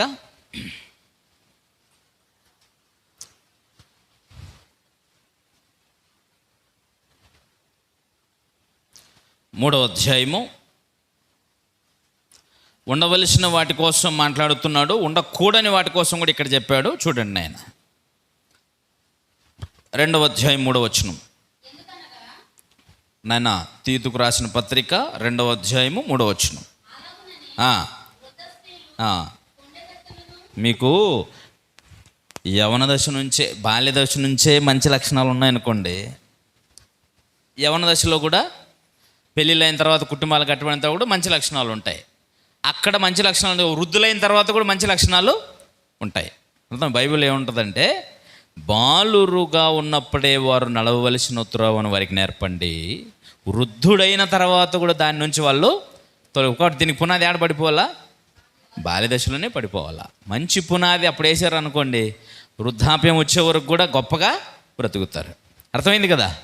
రైట్. మరి రాని వాళ్ళందరూ చెప్పేసేయాలి మళ్ళీ పాఠాలని మీరు వినలేదు కాబట్టి అట్లాగే మొండి బ్రతుకు, పాత బ్రతుకు బతికేటువంటి ప్రమాదం ఉంటుంది జనానికి. కాబట్టి అది మీది కూడా బాధ్యతే. అందువలన వాళ్ళ కోసం ఇప్పుడు చెప్తున్నాడు చూడండి నాయన. వృద్ధ స్త్రీలు అనగానే అదేదో అప్పుడే పుట్టేటువంటి బుద్ధి ఏం కాదు అది. ఓకేనా? రైట్. వృద్ధ స్త్రీలు కొండె కత్తెలను మిగుల మద్యపానాసక్తులై ఉండక అన్నాడు. వాళ్ళు ఏమి ఉండకూడదు నాయన? అది రాసేసాం కదా.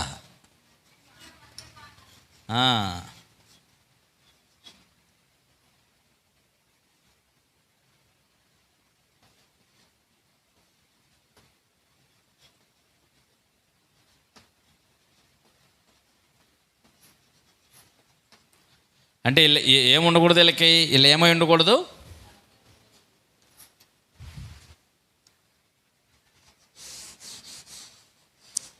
వీళ్ళు మద్యపానము చేయకూడదు.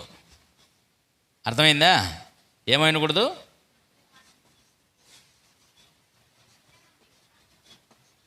మద్యపానం అంటే ఏందిమా? మందు, కళ్ళు, సారాయ్. ఎవరు? స్త్రీలు తాగకూడదు. మన తెలంగాణలో పెళ్ళి జరిగితే మగవాళ్ళతో సమానంగా ఆడవాళ్ళు కూడా కూర్చొని తాగుతారు. తెలుసా మీకే? కొన్ని కుటుంబాల్లో ఆర్మూరు, అలాగా నిజామాబాదు, కరీంనగర్ జిల్లాల్లో, కొరుట్ల ఆ ప్రాంతాలు ఉన్నాయి కదా, ఈ ప్రాంతాలన్నిటిలో జనము పెళ్ళి వస్తే కొండలు దిగుతుంది. కళ్ళు తెప్పించేస్తారు, ఇంట్లో పెట్టేస్తారు. పెట్టేసిన తర్వాత ఇప్పుడు సాయంత్రం అవగానే స్త్రీలు తాగేది స్త్రీలు తాగుతారు, పురుషులు తాగినంత పురుషులు తాగుతారు. కళ్ళుకి అలవాటు పడ్డ వాళ్ళు ఊరుకుంటారా? కొద్ది రోజుల తర్వాత సరే ఇంటికాడంటే డైరెక్ట్గా చెట్ల నుంచి దించుకున్నారు, ఒకవేళ నమ్మకమైన వాడు తీసుకొచ్చి ఇచ్చాడేమో, తాగారేమో. కానీ కొద్ది రోజులకి కళ్ళు కాంపౌండ్కి వెళ్తారు. దాంట్లో ఒరిజినల్ ఎందుకు అమ్ముతారు వాళ్ళు? దాంట్లో ఇంత మొత్తం మంది కలిపి అమ్ముతారు. అప్పుడు బాగా మొత్తం మందికి అలవాటు పడతారు. మొత్తం మందికి అలవాటు పడ్డ మొత్తం కళ్ళకి అలవాటు పడ్డ వాళ్ళు కొద్ది రోజుల తర్వాత ఏమవుతారు? మళ్ళా చక్కగా ఏం చేస్తారు? మందుకు కూడా అలవాటు పడిపోతారు. చూసారా ఎంత చక్కగా తాగుడుకు అలవాటు అయిపోయారో. ఇప్పుడు అలాగ అలవాటు పడ్డ వాళ్ళు వృద్ధులైన తర్వాత వదిలిపెట్టేస్తారా? చాలామంది స్త్రీమూర్తులండి, వాళ్ళకి ఎవరు ఏమి ఇచ్చినా ఇవ్వకపోయినా మందు తీసుకొచ్చి ఇస్తే ప్రశాంతంగా బతికే తాగే వాళ్ళు కూడా గ్రామాల్లో ఉంటారు. కానీ క్రైస్తవ సంఘములో అలాంటి వాళ్ళు ఉండకూడదంటే, అలాంటి అలవాట్లు కలిగిన వారు ఉండకూడదు. ఇది సహజంగా అన్ని ప్రాంతాలలో అన్ని కాలాలలో ఉన్నారు. స్త్రీలలో కూడా మందు తాగేవాళ్ళు, మద్యపానం తీసుకునే వాళ్ళు ఉన్నారు. అయితే ప్రభువైన క్రీస్తు యొక్క సంఘంలో ఏనాయనా ఎవరు ఉండకూడదు? మద్యపానం చేసేవారుగా ఉండకూడదు. తర్వాత వాళ్ళు ఇంకేమై ఉండాలో చెప్తున్నాడు. ఇంకా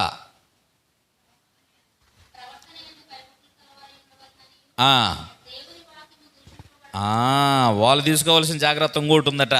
ఏది?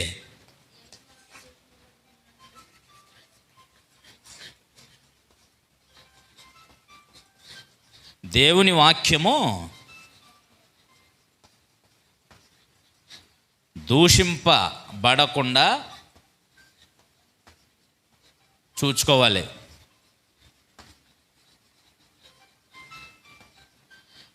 దేవుని వాక్యం మామూలుగా ఎందుకు దూషించబడుతుందమ్మా? అర్థమైందా లేదా? దేవుని వాక్యము ఎందుకు దూషించబడుతుంది? వాక్యము చెప్పినట్టు బ్రతకకపోతే సహజంగానే అబ్బా వీళ్ళు క్రైస్తవులు అంట, చర్చికి పోతారంట, ఆమె మాత్రం భర్త మాట విందు. ఆయన లోపలేసి వాళ్ళ భర్తనే తిడుతుంది, లేకపోతే వాళ్ళ భర్తనే కొడుతుంది. ఈ మాట మీ అత్త అనకూడదు, మిమ్మల్ని గురించి మీ మామ అనకూడదు, మీ బంధువులు కూడా అనకూడదు. అర్థమైందా? అలాగే మీరు అన్నారు అని అంటే మాత్రం ఖచ్చితంగా ఏమవుతుందో తెలుసండి? ఖచ్చితంగా ఏమయ్యే ప్రమాదం ఉందంటే, నెక్స్ట్ మనము తప్పు చేసేస్తే నెక్స్ట్ దూషించబడేది ఎవరి వాక్యం? దేవుని వాక్యం. మరి దేవుని వాక్యాన్ని కలిగి ఉండి మీరు తప్పు చేయొచ్చునా? అందుకనే దేవుని ఆజ్ఞలు కలిగిన మీలాంటి జనము ఎక్కడున్నారు అని అడిగాడు దేవుడు ప్రవక్త ద్వారా. అర్థమైందా? కాబట్టి ఇలాగ దేవుని ఆజ్ఞలు కలిగిన మీరు దేవుని ఆజ్ఞలు మీరితే మీ వలన ఏం జరిగే ప్రమాదం ఉంది? దేవుని వాక్యం దూషించబడుతుంది. ఓకేనా అమ్మా? నేను మళ్ళీ ఫోన్ చేస్తానమ్మా, మీటింగ్లో.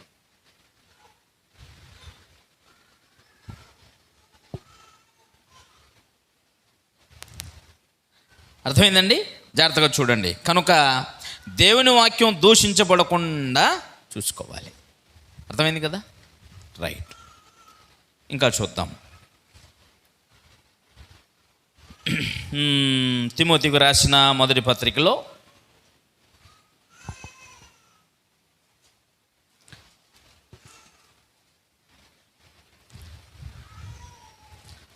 5వ అధ్యాయము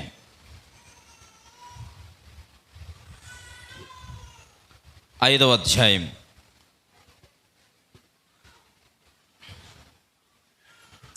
వచనం.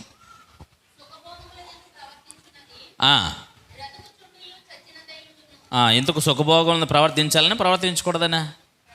అలా ప్రవర్తించే వాళ్ళు ఏమంటారట నాయన? చచ్చిన వారితో సమానం అని అంటే పెద్ద నేరం అన్నమాట. అందుకని ఏమంటున్నాడు? 6వది,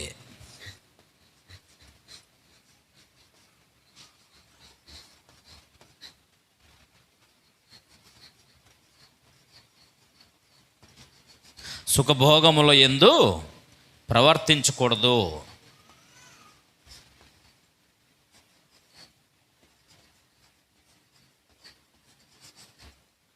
సుఖభోగముల యందు ప్రవర్తించకూడదు.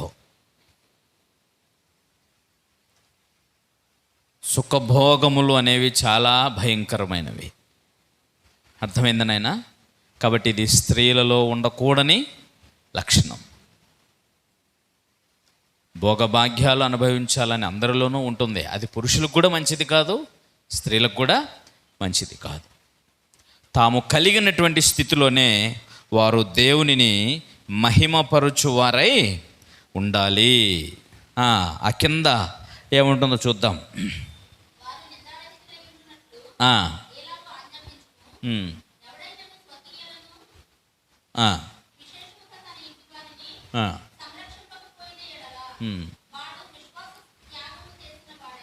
పదకొండవ వచనం చూద్దాం నాయన.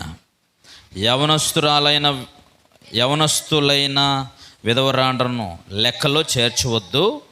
వారు క్రీస్తునికి విరోధంగా నిరంకుశులైనప్పుడు తమ మొదటి విశ్వాసమును వదులుకొనిరను తీర్పు పొందిన వారై పెండ్లాడకూడదురు. వారు ఇంటింట తిరుగులాడుదురు. మంచి లక్షణమా చెడ్డ లక్షణమా? వారు ఇంటింట తిరగలాడకూడదు. ఓకేనా? ఇల్లు తిరుగు వారే ఉండకూడదు. నాయన ఇదంతా తుడిచేస్తున్నా, కిందికి మీకు కనబడదు కాబట్టి తుడిచేస్తున్నాయి. మరి రాసుకున్నారు అందరూ? ఓకేనా? రైట్.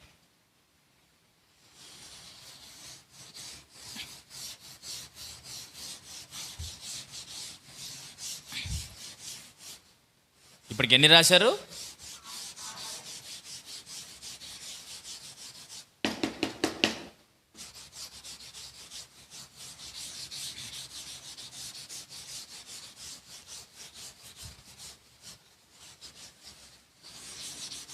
మీకు ఇవన్నీ బహిరంగ సభల్లో చెప్పేటివి కాదు.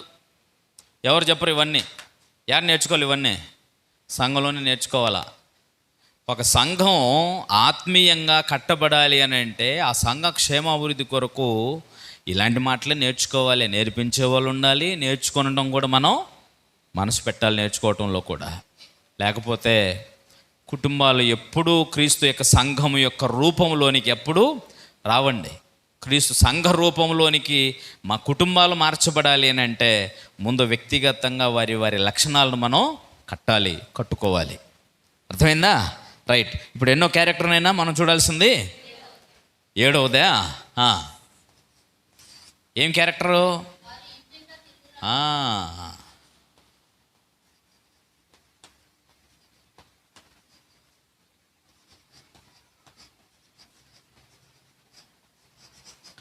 ఇంటింట తిరగకూడదు ఆడపిల్లలు. ఆ ఇల్లు పని పాట లేకుండా నా ఇంటికి ఆ ఇంటికి ఇంటి తిరగకూడదట. అర్థమైందా? కొంతమందికి బలి ఉంటుంది, ఇంట్లో కాలు నిలవదు చాలామందికి. నిజమేనా? ఇంట్లో కాలు నిలవదు. పని పాట లేకుండా పోయి పక్కింటి వాళ్ళ దగ్గర కూర్చొని ముచ్చట్లు వేస్తుంటారు. ఇంకా కూర్చున్నారంటే ఇంకా వినాలి వాళ్ళదే. మనం ఇద్దరు తల్లులు కూర్చున్నారు అని అంటే, ఇద్దరు తల్లులు కూర్చున్నారంటే ఒక చోట ఏం మాట్లాడుకుంటారమ్మా? పనికి మాలిన చెత్త. మళ్ళీ పక్కింట్లోని కూర్చే ఆ పక్కింటి వాళ్ళతో సహవాసం చేసినంతకాలం వాళ్ళ రహస్యాలు తెలుసుకుంటారు. ఇప్పుడు మళ్ళీ ఈ పక్కింటికి చేరి ఆ ఇంటి రహస్యాలన్నీ ఈ ఇంట్లో మాట్లాడుకుంటారు. ఈయన రహస్యాలు తెలుసుకొని మళ్ళీ పక్కింటి వాళ్ళతో చేరతారు. మళ్ళీ ఈ రహస్యాలు అని చెప్పేసుకుంటుంటారు. ఇదే సమస్య. ఇదంతా వ్యర్థమైన ఆలోచన, వ్యర్థమైన సాంప్రదాయాలు, వ్యర్థమైన కార్యక్రమాలు. అర్థమైందా లేదా? అందుకని దేవుని పిల్లలు ఎప్పుడు కూడా ఇల్లు తిరిగేవారై, ఇది చాలా ప్రమాదకరం. మీకు తెలియనిది ఏంటంటే, మీకు తెలియని ముప్పు మీ మీదికి వస్తుంది. మీకు తెలుసనైనా చాలా భయంకరమైనటువంటి పరిస్థితులు చెప్తాను మీకు. పిల్లలు కూడా దయచేసి గుర్తుపెట్టుకోండి. ఆయన యవ్వన బిడ్డలను కూడా ఎవరింటికి కూడా, ఫ్రెండ్స్ ఇంటికి కూడా పొరపాటును కూడా పంపించకూడదు. ఒకడు తన కూతురు కోసము ఫ్రెండ్షిప్లో ఇంటికి వచ్చి వెళ్ళేది అమ్మాయి. ఆంధ్ర వాళ్ళది, కాకినాడ వైపు అనుకుంటాను. వస్తే ఆ కూతురు ఫ్రెండ్ని ట్రాప్ చేశాడు. తీసుకొని వాడి కూతురును, వాడి భార్యను వదిలిపెట్టి ఈ అమ్మాయిని ఎక్కడనో పెళ్లి చేసుకొని హైదరాబాద్లో వచ్చి పని చేసుకొని 2 పిల్లలు అనేసి బతుకుతున్నాడు వాడు ఇప్పటికనే. తెలుసా మీకే ఎంత భయంకరం? దీనికి అందరి కారణం ఏంటి చెప్పండి. నేను ఫ్రెండ్స్ అని పిల్లల్ని ఫ్రెండ్స్ ఇంటికి కూడా పంపకూడదు. ఎందుకంటే అవతల వాళ్ళు మనం ఆలోచించినట్టుగానే ఆలోచించరు. ఒక్కొక్కడిలో ఒక్కొక్క రకమైన క్రూరత్వం ఉంటుంది. మన పిల్లలను పాడు చేసేటువంటి వాళ్ళు, వాడి కుమారుడు ఉండొచ్చు, ముసలివాడైన వాడే అయి ఉండొచ్చు, ఎవడైనా అయి ఉండొచ్చు. కాబట్టి దయచేసి ప్రియమైనటువంటి దేవుని పిల్లలారా, ఇలాంటి వారికి ఏం చెప్తాం చెప్పండి. ప్రారంభంలో తిరుమలగిరి క్లాసులు నడిపించేటప్పుడు వచ్చేవాళ్ళు, వాళ్ళు కూడా వచ్చేవారు, ఇప్పటికి కూడా ఉన్నారు. కానీ ఏంటి భయంకరమైనటువంటి వాతావరణం? కారణం ఇల్లు తిరిగేటువంటి అలవాటు పెద్దలకి మంచిది కాదు, వృద్ధులకి మంచిది కాదు, యవన తల్లులకు మంచిది కాదు, యవన బిడ్డలకు కూడా మంచిది కాదు. ఎవరి ఇండ్లకు కూడా వారిని పంపకూడదు. అర్థమైందా లేదా? ఇల్లు తిరగటం వల్ల ఎన్నో ప్రమాదాలు మిమ్మల్ని అలుముకుంటాయి, మీ కుటుంబాలు భ్రష్టు పడతాయి. దయచేసి చాలా జాగ్రత్తగా ఉండాలి అని ప్రేమతో మీకు తెలియచేస్తున్నాను. ఇంకేం చెప్పాడు చూడండి. ఇల్లు తిరగకూడదు, మీరు బద్ధకురాండ్రు అవ్వకూడదు.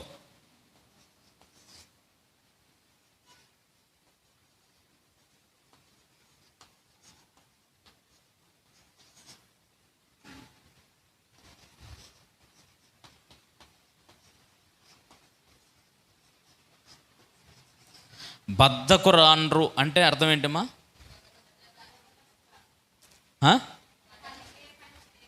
రెండు అర్థాలు ఉంటాయి దాంట్లో. మనం మన సహోదరులను ప్రేమించబద్ధులమై ఉన్నాము అని ఉంటుంది. దాన్ని ఏమంటారు? ప్రేమించబద్ధులై ఉన్నారు అని అంటే మీ బాధ్యత, మీరు తప్పనిసరిగా చేసి తీరాలి అని. కొన్ని సందర్భాలలో మీరు చేయకూడని కార్యక్రమాలు ఖచ్చితంగా చేయవలసిన పరిస్థితులు ఏర్పడతాయి మీకు. అప్పుడు అందుకని ఎవరి విషయంలో కూడా మీరు బద్ధకురాండ్రై ఉండకూడదు. అది నీ కుటుంబం కొరకు మాత్రమే నువ్వు దీన్ని చేయాల్సిన బాధ్యత నాదే అన్నట్టుగా ఉండాలి. ఇంకా దేని కోసమో మీరు ఎప్పుడు కూడా బద్ధకురాండ్రై ఉండకూడదు. అది ఒక భావం ఉంది. ఇందులో మీరు చెప్పిన భావం కూడా ఉంది. ఏముంది? బద్ధకురాండ్రు అంటే ఏంటో బద్ధకురాండ్రు చెప్పండి ఒకసారి. అంటే ఏ పని చేయకుండా ఉండటం. ఏమ్మా సూటిగా చెప్పనా? నేను ఇక్కడికి వచ్చానంటే మిమ్మల్ని అందరిని అబ్జర్వ్ చేస్తాను. నేను ఎవరెవరు కూర్చొని ముచ్చట్లు పెట్టుకొని టైంపాస్ చేస్తున్నారా, ఎవరు కష్టపడి పని చేస్తున్నారా, అన్ని పనికి వస్తాయి నాకు వాక్యం చెప్పేటప్పుడు అని అందరం చూస్తాను నేను. తెలుసా మీకు? ఇప్పుడు మీరు చేయాల్సిన పనులు కొన్ని ఉంటాయో ఉండవు. ఇక్కడ విచిత్రం ఏంటో చెప్పునా? మా సంఘంలో వంటలు ఆడోళ్ళే వండుతారు, కానీ ఇక్కడ మాత్రం వంటలు మొగళ్ళే వండుతారు. ఆడోళ్ళు మాత్రం తినేసిపోతారు. ఎంత పెద్ద వంటలైనా వంట మనిషి బయట నుంచి వస్తే తప్ప మా పని అంతా కూడా పాపం స్త్రీమూర్తులే చేస్తారు. అర్థమైందనైనా? ముందు మా ఆవిడ ఒక అడుగు ముందుకేస్తే మిగిలిన వాళ్ళందరూ వెంటండి పని చేస్తారు. అర్థమైందా?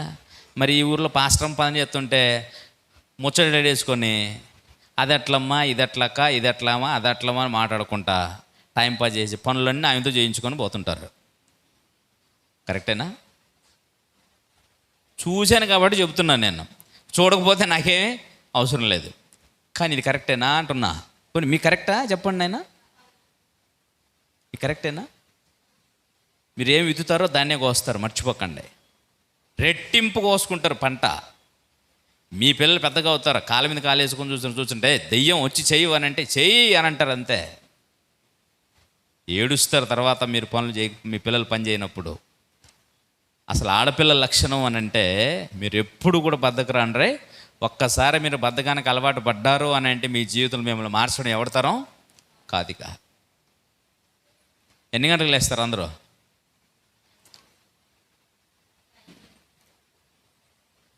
ఏమో అందరూ ఎన్ని గంటలకు లేస్తారా? నేను 7కా? Wow, super. 4కు లేచే వాళ్ళకి చాలా చాలా వందనాలు నాయన. 5కి లేచే వాళ్ళకి కూడా చాలా చాలా వందనాలు నాయన. 6కు లేచేవారికి వందనాలు. 6 తర్వాత లేచేటోళ్ళకి బుద్ధి లేదు. అర్థమైందా? 6 తర్వాత ఆడపిల్ల లేచిందని అంటే మీ ఆడజన్మకే కలంకం. అర్థమైందా? మీరు 6 తర్వాత లేగనే కూడదు అసలు. 6 తర్వాత కూడా పడుకునే పని అయితే సాయంత్రం 6 వరకు పడుకోండి. ఎందుకు లేటు మరిగా? అంటే తినడానికి లేస్తారా? తినేసి మళ్ళీ పడుకుంటారా? తప్పు నాయన. మీరు బద్ధకరాని రావడానికి వీలే లేదు. మీరు చక్కగా పని చేసుకోగలిగిన, చెప్తున్నా కదా, కుటుంబాన్ని కట్టుకునే అంత బలవంతులు మీరు. మీరు బద్ధకిస్తే టోటల్ ఫ్యామిలీ ఏమైపోద్ది? మీరు తొందర లేవరు, అయ్యగారికి బయటికి వెళ్ళాలి తొందరగా, ఇంట్లో టిఫిన్ తయారు కాదు, పిల్లలు టిఫిన్ తినరు. ఇప్పుడు ఇదంతా టిఫిన్ కావాలి, ఏం చేస్తారు? అప్పుడు పోయి బయటికి వెళ్ళి టిఫిన్ కొనుక్కొని వస్తాడు. దానికి ఒక 200 ఖర్చు అవుద్ది. ఆ తర్వాత వస్తా నాకు తెలియదే అని మళ్ళీ నువ్వు ఏడుస్తావు. తర్వాత నీకు మళ్ళీ 50 రూపాయలు ఖర్చు. మళ్ళీ అప్పుడు ఎంత అయింది? 250 అయింది. ఈ 250 రూపాయలు ఎవడు ఇవ్వాలి? నీ భర్తకే. నీ బద్ధకానికి రోజు 250 రూపాయలు ఖర్చు అయితే నెలకి ఎంత అవ్వాలి? మరి ఎక్కడి నుంచి వస్తుందనే? చెట్లు కాస్తాయా? అర్థం కాలా? ఇలాగ ఆలోచన చేయండి. మీ బద్ధకత్వం నుంచి మీరు బయటపడాలి. అది నా బాధ అంతా. ఏంటనంటే మీరు బద్ధకులుగా ఉండకూడదు, బద్ధకురాండ్రే ఉండకూడదు. చాలా యాక్టివ్గా ఉండాలి ఆడపిల్లలు. మీ ఇంట్లోనైనా సరే, బయట ఇంట్లోనైనా సరే. మా ఇంటికి ఎవరు వచ్చినా కూడా మా గ్లోరీ పని చేస్తుంటే నేరుగా కిచెన్లోకి వెళ్ళిపోతారండి అందరూ. ఎందుకో తెలుసా?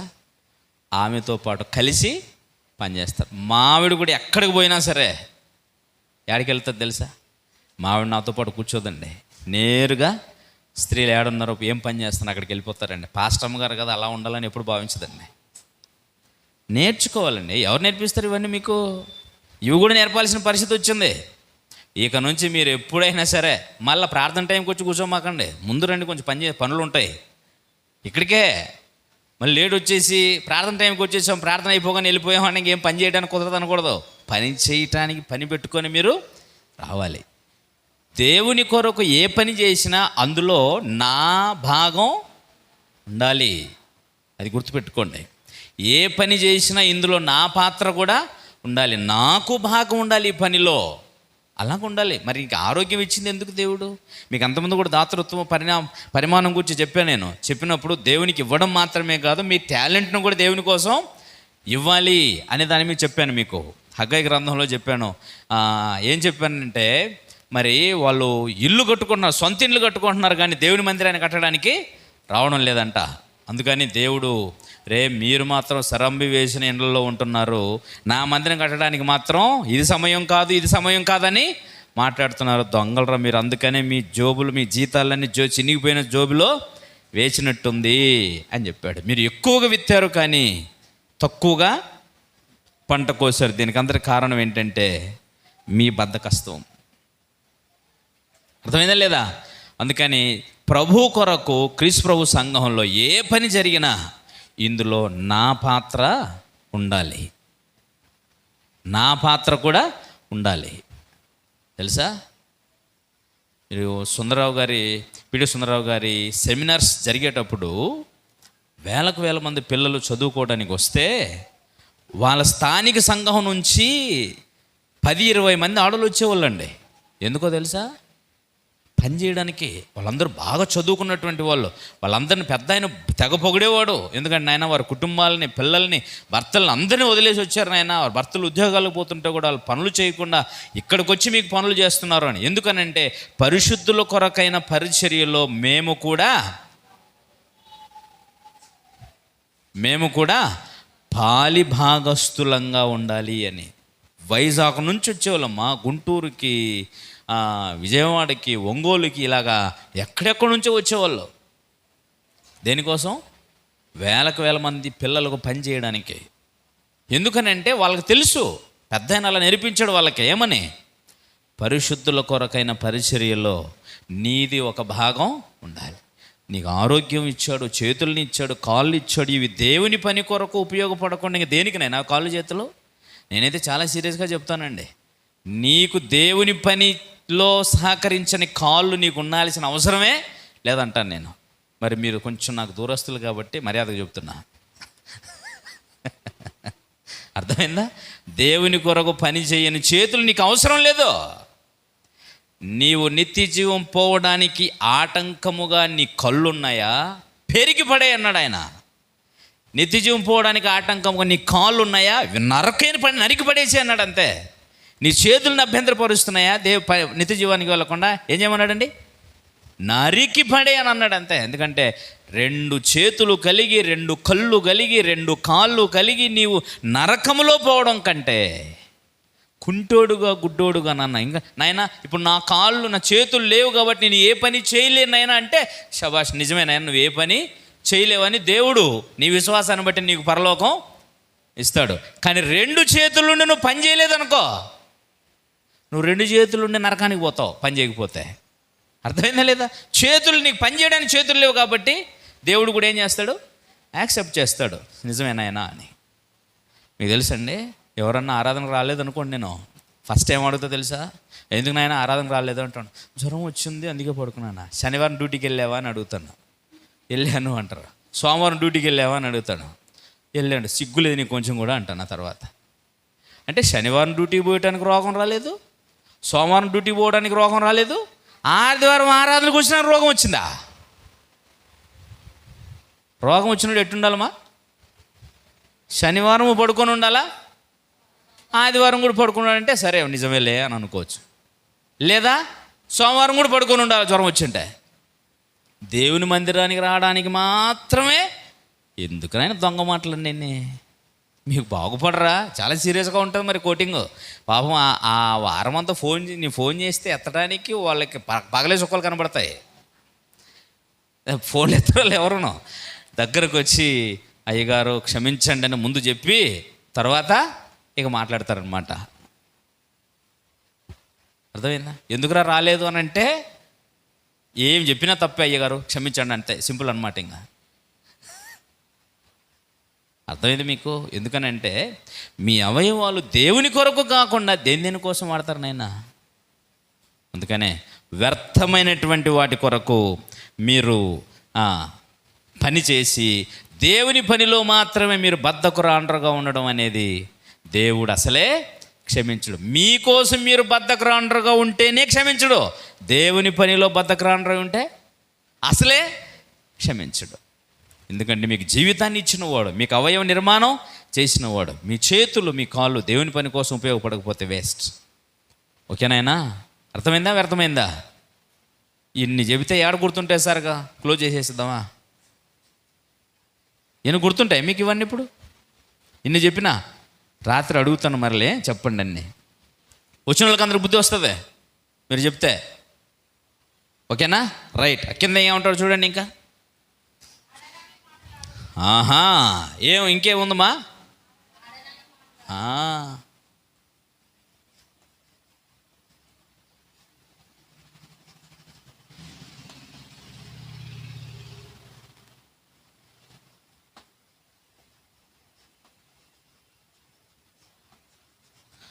ఆడరాని మాటలు మాట్లాడకూడదు. ఆడరాని మాటలు ఆడకూడదు. అంటే మాట్లాడకూడని మాటలు మీ నోట రానివ్వకూడదు. నోటిని చాలా జాగ్రత్తగా కాపాడుకోవాలి నాయన. ఎందుకంటే బైబిల్లో అందరికీ, పురుషులకి స్త్రీలకి కామన్గా ఒక విషయం చెప్పాడు దేవుడు. ఏమన్నా తెలుసా? జీవమరణములు నాలుక వశం. నీవు జీవాన్ని సంపాదించవచ్చు, నరకాన్ని కూడా సంపాదించవచ్చు. దేంతో? నాలుగుతో. నువ్వు అబద్ధాలు ఆడొచ్చు నాలుగుతో, సత్యం కూడా మాట్లాడచ్చు. అందుకని మాట్లాడకూడదు. దాంతో దుర్భాషలు ఆడొచ్చు, మేలు కలిగే మాటలు కూడా మాట్లాడవచ్చు. నిజమా కదా? కాబట్టి మీ నాలుకని, మీ నోటిని సత్యమును మాట్లాడటానికి ఉపయోగించండి. వినువారికి మేలు కలగడానికి అవసరమైన మాటలు మాట్లాడటానికి ఉపయోగించండి. దేవుని వాక్యం సువార్త ప్రకటించడానికి మీ నోటిని ఉపయోగించండి. దేవుని వాక్యమును చర్చించండి, అవి మాట్లాడండి. కానీ వ్యర్థమైన దుర్భాషలు, అబద్ధాలు, కొండెపు మాటలు, చెత్త చెదారమంతా మీ నోట రానియకూడదు. ఓకేనా? కాబట్టి దయచేసి చాలా జాగ్రత్తగా చూడండి ప్రియ దేవుని పిల్లలారా. ఆడరాని మాటలు ఆడకూడదు. ఇంకా మీరు ఎలా ఉండకూడదట?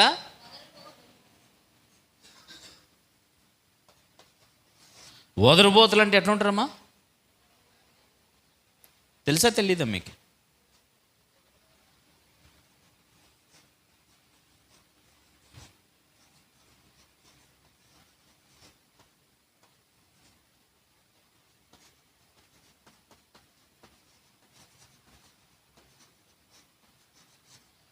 వదరుబోతులుగా ఉండకూడదు. తెలుసమ్మా వదరుబోతులు ఎట్టుంటారో? మందు తాగినోడు ఎట్లా మాట్లాడుతుంటారో తెలుసా? మందు తాగిన వారి మాటలు ఎప్పుడైనా విన్నారా? వినలేదా? వాళ్ళకి అసలు మాటలతో నీకు సందర్భంతో సంబంధమే లేదు, కానీ ప్రతిదానిని మాట్లాడుతుంటారు. వారికి ఏం తోస్తే అది మాట్లాడుతుంటారు. వదురుబోతులు అని అంటే ఊరికే ప్రతి దాంట్లోనూ జోక్యం పుచ్చుకొని మాట్లాడటం. వదురుబోతులు అని అంటే ఇంకా చాలా ఉంటాయండి. బూతు మాట్లాడే వాళ్ళు ఉంటారు, ఊరికే అబద్ధాలు ఆడేవాళ్ళు ఉంటారు, అయిన దానికి కాని దానికి అబద్ధాలు ఆడేవాళ్ళు ఉంటారు, రకరకాల మనుషులు ఉంటారు. ఇవన్నీ క్రీస్తు సంఘ దేవుని బిడ్డల్లో ఉండకూడదు. అర్థమైందా లేదమ్మా? దయచేసి బాగా ఆలోచించండి. మీరు వదురుబోతులై ఉండకూడదు. ఇంకేమో ఉండకూడదు. కింద చూడండి. ఇంకా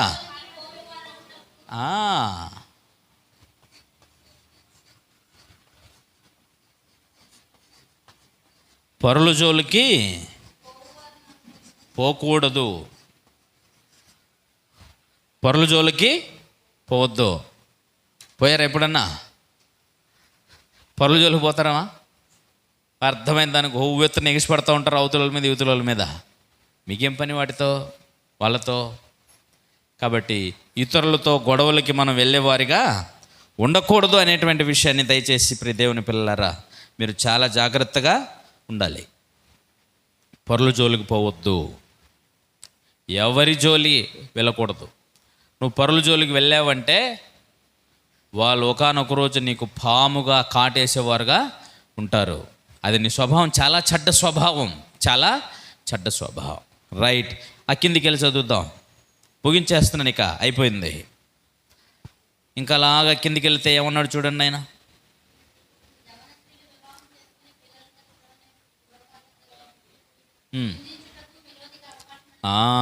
ఇక్కడ ఇంకేమన్నాడు చూడండి. నిందించుటకు.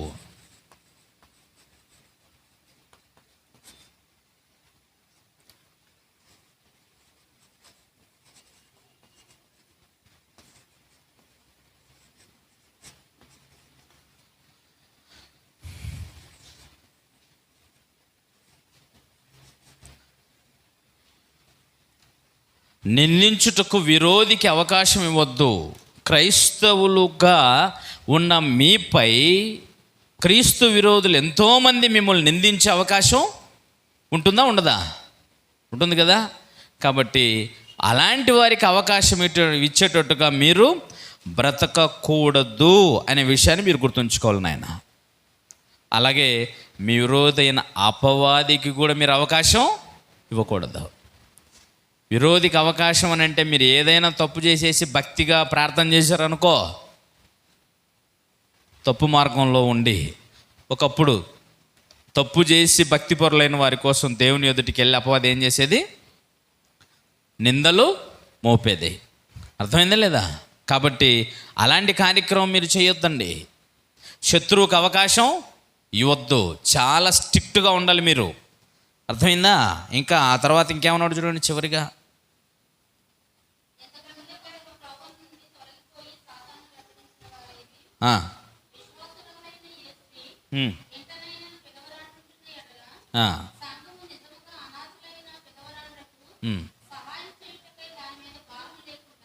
చాలు నాన్న, వద్దులమ్మా. కాబట్టి దయచేసి ఈ విషయాలన్నిటిని కూడా మీరు చాలా జాగ్రత్తగా ఆలోచించి ఈ విషయాలను గుర్తుంచుకోండి.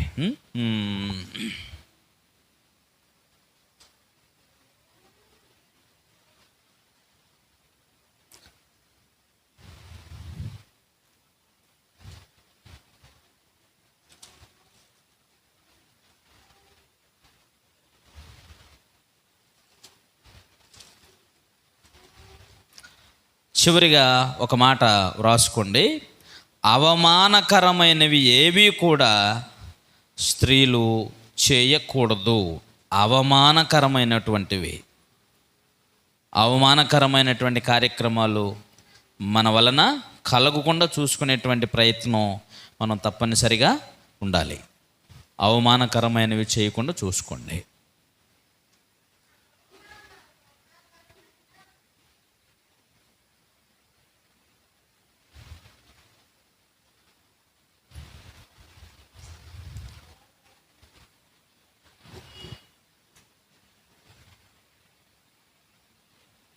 రైట్. ఇన్ని విషయాలు, ఎన్ని లక్షణాలు ఉన్నాయి ఇప్పటికీ మనకు వచ్చినవి? 12 క్యారెక్టర్స్. అవమానకరమైనది ఒకటి చేరిస్తే 13 లక్షణాలు, చెడ్డ లక్షణాలు. వీటన్నిటినీ ఇవి ఆల్రెడీ లోపల ఉన్నాయి మనకే. అర్థమైందా? ఇవన్నీ మన దగ్గర ఉన్నవే. కాబట్టి వీటిని ఏం చేయకూడదు? ఇప్పుడు ప్రజెంట్ చేయకూడదు, లేక వీటిని ఈ విధంగా మీరు ప్రవర్తించనే కూడదు. ఇవన్నీ ఉండకూడని లక్షణాలు. ఇవి మీరు కోల్పోతే, ఈ చెడును తీసేస్తే ఏమవుతుందమ్మా? మంచి అనేది రావడానికి అవకాశం ఉంటుంది. అర్థమైందా లేదా? ఇప్పుడు బాటిల్ దీంట్లో ఉంది కదా, మీరు పోయాలనుకున్నటువంటి నీళ్లు దీంట్లోకి పోవాలంటే ఇది ఏమై ఉండాలి? దీంట్లో మంచినీళ్ళు ఉన్నాయి. నీకు చెడ్డ నీళ్ళు పోయాలంటే మంచినీళ్ళు పారబోయి చెడ్డ నీళ్ళు పోయి, లేదా దీంట్లో చెడ్డ నీళ్ళు ఉన్నాయనుకో, మంచినీళ్ళు పోయాలంటే ఏం చేయాలి? చెడ్డ నీళ్ళు పారబోసి గ్లాసుని నీట్గా కడిగేసి అప్పుడు మంచినీళ్ళు పోయి. అదే నువ్వు చెడ్డ నీళ్ళు పోయడానికి గ్లాసు కడగ అవసరంలా. అర్థమైందా మీకు? దీంట్లో ఉన్నటువంటి మంచినీళ్ళు పారబోసి చెడ్డ నీళ్ళు పోయడానికి గ్లాసు కడగ అవసరంలా. కానీ అదే చెడ్డ నీళ్ళను పారబోచి మంచినీళ్ళు పోయడానికి ఖచ్చితంగా గ్లాసును మరలా కడగాలి. అలాగే మీ హృదయంలో ఉన్నటువంటి చెత్త చెదారంతటిని తీసేసుకొని క్రీస్తు రక్తంలో హృదయాన్ని శుద్ధం చేసుకొని అప్పుడు దేవుని యొక్క పవిత్రమైన లక్షణాలన్నిటిని మీరు అలవర్చుకోండి. అప్పుడు మీరు ఉండదగిన లక్షణాలు, కలిగి ఉండవలసిన లక్షణాలు ఉన్నాయి కదా, అప్పుడు అవన్నీ లోపలికి వస్తాయి. లోపల కల్మషం ఇంత చెత్తను పెట్టేసుకొని లోపలకి మంచి లక్షణాలు రమ్మంటే నుంచి వస్తాయి. అర్థమైందా లేదా? కాబట్టి మీరు దయచేసి జాగ్రత్తగా గుర్తుంచుకున్న ఆయన మీ హృదయంలో ఉన్న సమస్త కల్మషమును, విర్రవీగుచున్న దుష్టత్వాన్ని బయటపడేసేయండి. అప్పుడు దేవుని వాక్యం లోపలికి వచ్చి మీ జీవితాలను ఆత్మీయంగా ఫలింపచేస్తుంది. ఓకేనా? రైట్. ఉండకూడని లక్షణాలు దేని మీద ఎక్కువ వివరణ విన్నారో దాన్ని బాగా గుర్తుంచుకోండి. ఇక మిగతావన్నీ కూడా మీరు అప్పుడప్పుడు ఆలోచన చేయండి. అవి మీ కళ్ళ ముందుకు వచ్చినప్పుడు తప్పనిసరిగా మీరు మీ హృదయాలలో ఉంచుకున్న వాక్యాన్ని బట్టి ఏవి చేయాలో ఏవి చేయకూడదు అనేటువంటి విజ్ఞత కలిగి మనం బ్రతకాలి. అలాగ పరిశుద్ధమైనటువంటి జీవితాన్ని మనం జీవించాలి. ఓకేనా?